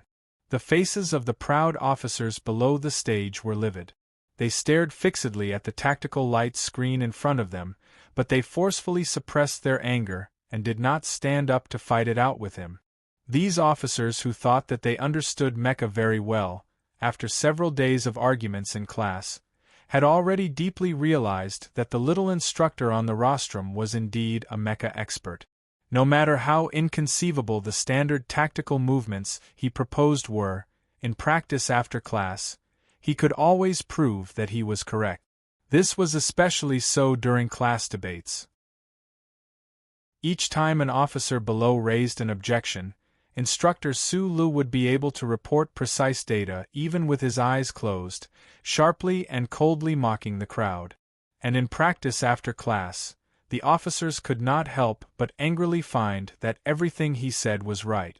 If one did not understand the MX mecha as well as one's own body, how could one possibly be able to deduce the fluctuations in the parameters of the mecha's movements just from the data in one's mind? Practice was the only standard to test the truth. In the military camp, only the strong were the standard. In terms of MX mecha operation theory, the officers were shocked to find that no matter how hard they tried, they could not seem to compare to the instructor on the rostrum. Thus, these past few days, when the instructor had been harshly mocking and even scolding them, they could only forcefully suppress their anger, patiently waiting for a chance to take revenge in the future. You can still jump up and kick someone when you're operating the prototype MX, but you can only move your mecha slowly like a little girl. This sentence was too harsh, too cruel. The stifling silence in the classroom was mixed with the sound of angry breathing. Seated at the front, Zhou Yu's expression could not help but turn ugly. He lowered his head and laughed bitterly in his heart. Because he was that person who had been kicked by Su Lu with the prototype MX, someone. That had been 2 years ago at Pear Blossom University. At that time, Zhou Yu had already felt that Su Lu was a genius at mecha operation, but he could never have imagined that in such a short time, Su Lu would already become a level 1 mecha instructor of the Ministry of Defense, and Zhou Yu himself would become his student. I know you all are very capable people because I am different from you. I believe in the vision of the Ministry of Defense. The Ministry of Defense chose me to teach you all naturally because I have the qualifications to do so. Since the Ministry of Defense chose you all, then you all are naturally also excellent soldiers, and have the right to be proud. This seemed to be what an instructor should be doing, first hammering the students a little, then slightly restoring the others' confidence. The atmosphere in the classroom relaxed slightly, but unexpectedly, Su Lu continued coldly. But, in mecha class in front of me, you all have no right to be proud. If you want to deal with me, you all need to pass the mecha operation test first, and then try to challenge me. I don't have the time or the time of the Empire to play these childish games with you all. The federal officers, who had been humiliated by Instructor Su's words these days, had long been thinking about how to find a suitable opportunity to compare notes with Instructor Su on the podium, who seemed to only know how to talk on paper. However, they did not expect that Instructor Su seemed to have guessed this point and decisively erased this possibility. He even reprimanded their idea of a challenge as childish. Hearing these words, Zhou Yu, who was sitting in the front row, finally could not help but raise his head to glance at Su Lu on the rostrum.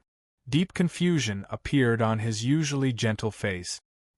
He thought to himself, with your mecha combat ability, it's more than enough to take care of a few of the fiercest ace mecha pilots in the class. One battle would be enough to determine the instructor's dignity, so why not do that? What made Zhou Yu even more confused was this Instructor Su on the rostrum really the Su Lu he knew? This cold instructor who wore sunglasses in the classroom, whose lips were as sharp as a knife, and whose face was as cold as the snow in Lin Hai University, was he really that mechanic who always had a smile on his face and a face full of sunshine? Finally, an officer could not control his emotions under Su Li's incisive insults. He stood up abruptly and angrily protested.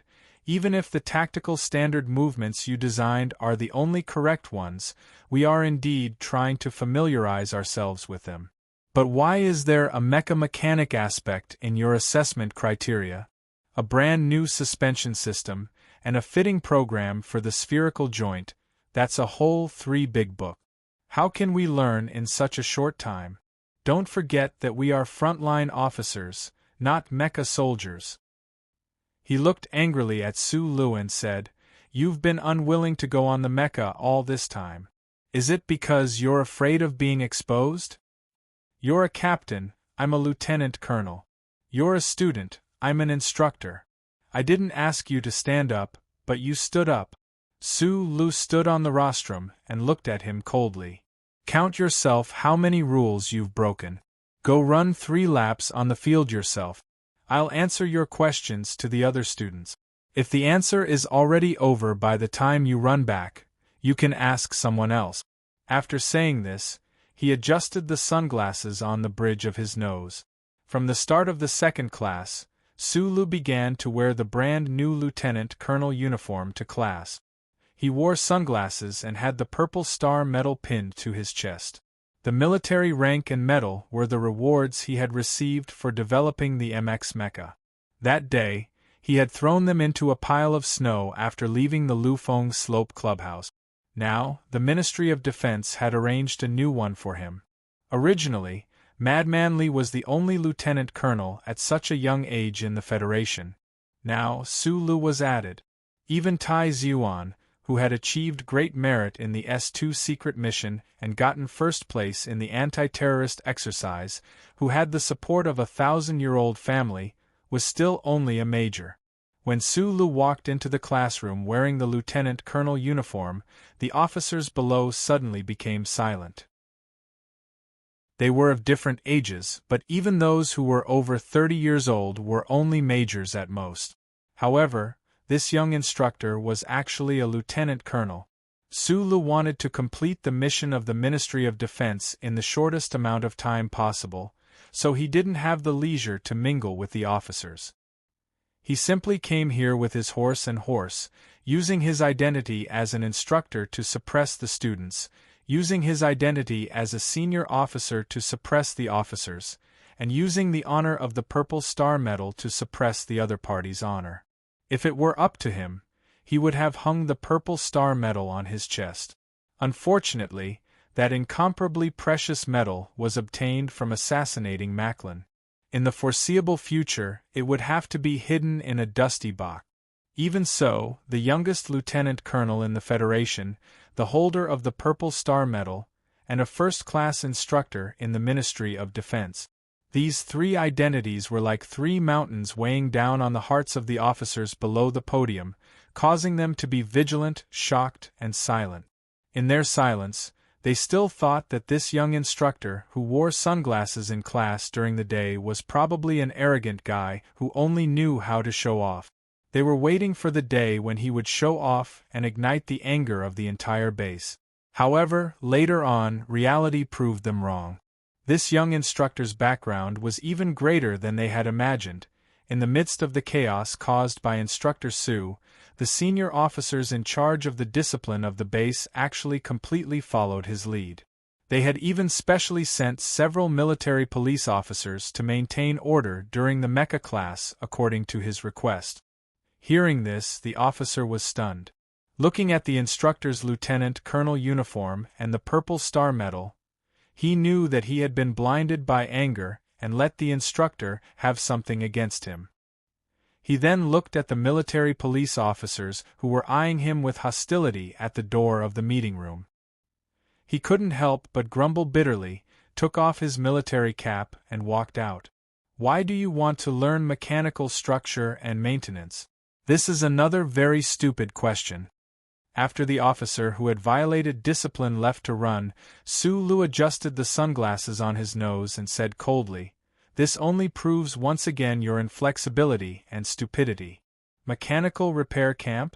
On the battlefield, if the entire mechanical repair camp is wiped out, and you guys are left empty-handed with the spare parts in the supply depot but can't even deal with the mecha's self-damage, what will you do then? There's another very important point. The MX mecha's main use on the battlefield, aside from direct attacks, is for long-distance special operations. Back then, Marshal Li ambushed the Empire's emperor from thousands of miles away and killed the enemy chief in one fell swoop. Does he still have mechanical engineers by his side? Ridiculous. An officer raised his hand silently. Su Lu squinted at this person through his sunglasses and found that it was the person who had walked out first during the first class. Suppressing the curve of his lips that was about to curve up, Su Lu said coldly, "Ask." This officer's surname was Hua, and his name was Xiaoxi. He belonged to the 4th Military Region's Special Mecha Team. These past few years, he had operated the M52 mecha on the front lines of the West Wood. Who knew how many battles he had fought with the Empire's people? His control of military mecha was exceptionally strong. In his mind, the only person in the entire Federation who was worthy of his admiration in terms of mecha control was the god of war Li Pifu, Commander Zhong, and the retired Commander Tian. Even the current commander was not worthy of his respect. As for these outstanding officers in the base, he only thought that Zhou Yu, who had come from the 1st Military Academy's mecha department, had the ability to compete with him in terms of mecha combat. It was precisely this strong self-confidence that made him extremely dissatisfied with those tactical movements Su Lo had proposed during the first class, and he had taken the initiative to raise his doubts. However, after so many days of class, Hua Xiaoxi understood that the instructor Su on the podium was truly talented. Although he did not know what his actual control level was, his theoretical level was definitely second to none. A trace of respect gradually grew in his heart, but this trace of respect was instantly wiped clean by Su Li's cold reprimand and humiliation. He stood up and saluted Su Lu on the podium. There was no fault in any of his movements, and he said in a low voice, reporting to instructor, "The Federation only has one god of war. You cannot expect every pilot to have that kind of ability, so I think that you can learn about mecha, but not too much." Su Lu looked at him, and after a moment of silence, suddenly said, "Have you seen the movie where Marshal Li assassinated the Emperor of the Empire?" Yes. In fact, everyone in the conference room had seen it, but they did not understand why Su Lu would ask this. Su Lu continued expressionlessly, "The movie is all fake.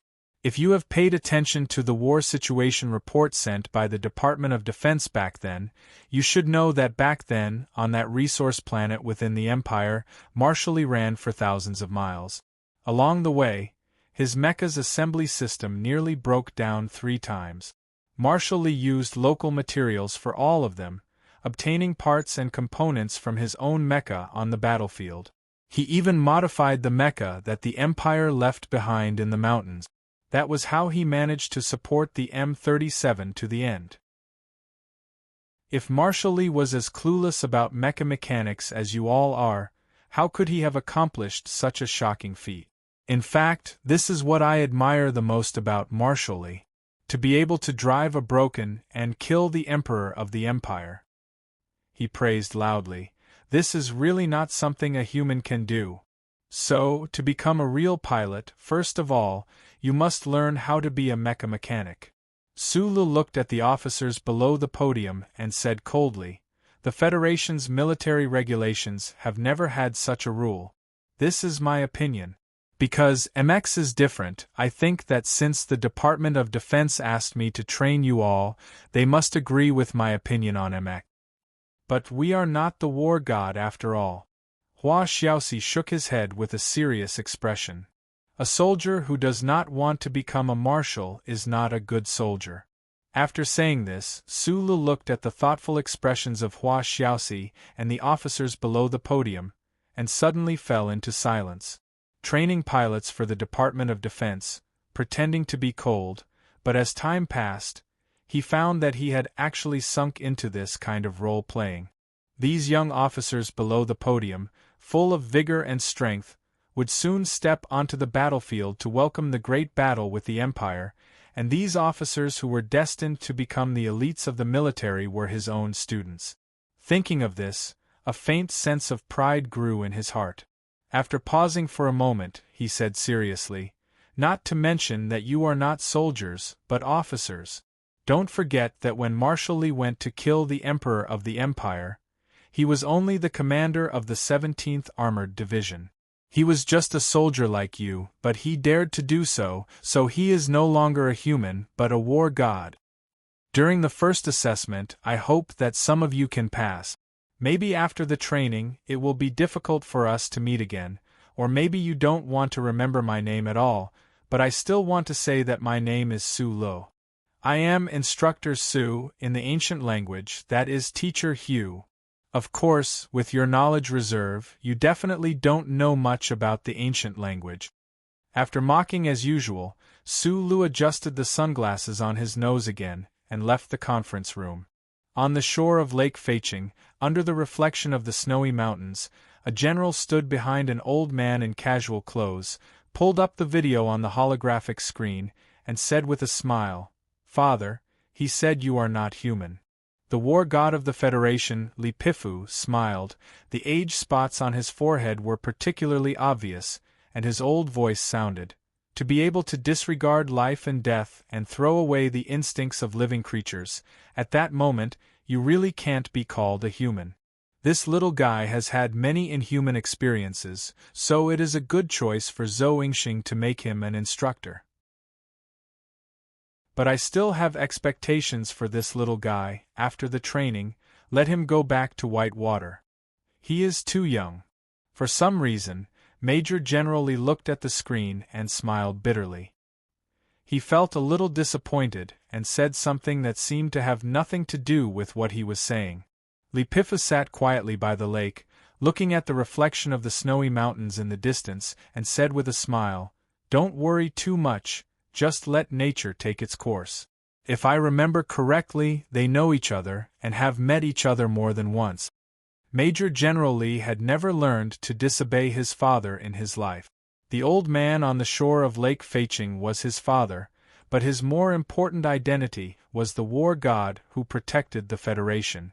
Although he couldn't understand why his father paid so much attention to the young man, and even made some decisions that he felt were inconceivable, he believed that his father must have seen the future many years in the future.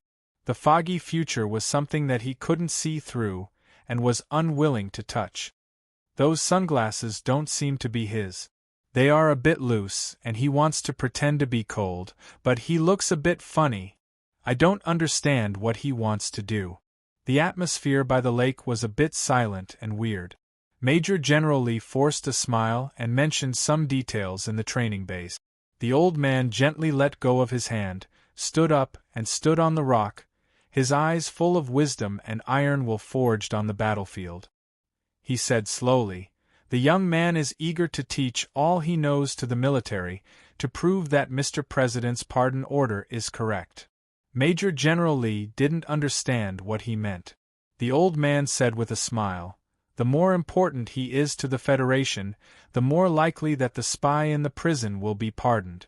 I pay attention to Su Lu, not only because of his relationship with your uncle, not only because of his ability, but also because of his temperament." The old man fell silent again after hearing this. He thought to himself, if he didn't have the opposite ancient style of caring and righteousness, I wouldn't dare to take such a big risk and use him. Not many people in the Federation knew about the obscure and complicated relationship between Su Lu and the Lees of Philadelphia. Even President Pabre and General Miles didn't think of a certain interstellar prodigal uncle, a fugitive from the Federation. Probably only the lady in the back of the mountain knew the whole truth. The senior generals of the federal military only knew that the war god appreciated this young man, so when Zhou Yingxing issued a written order to transfer Su Lu to the training base, no one dared to raise an objection. With such a background, Su Li's treatment in the training base naturally wouldn't be bad. He pushed open the door of the instructor's apartment and walked in. He washed his face with hot water, looked at the blurry face in the mirror, and couldn't help but sigh, rubbing his cheeks hard. He had to play the cold instructor every day, and he almost couldn't even smile anymore. He looked at the face in the mirror with some bitterness, then looked at the sunglasses on the stage. He had borrowed this pair from another instructor, and it was a bit big, so it wasn't very suitable to wear. He knew that the officers in the training base were actually very good, but they hadn't come into contact with the new mecha. There would definitely be people who could pass the next test, but he didn't know what kind of challenge he would face. "I don't have any intention of fighting in the arena." He looked at himself, gently clenched his fist, smiled, then picked up the phone and pressed a string of numbers. You're tuning in to the Phoenix Nights YouTube channel. Don't forget to subscribe and join us on this journey to catch the most captivating stories.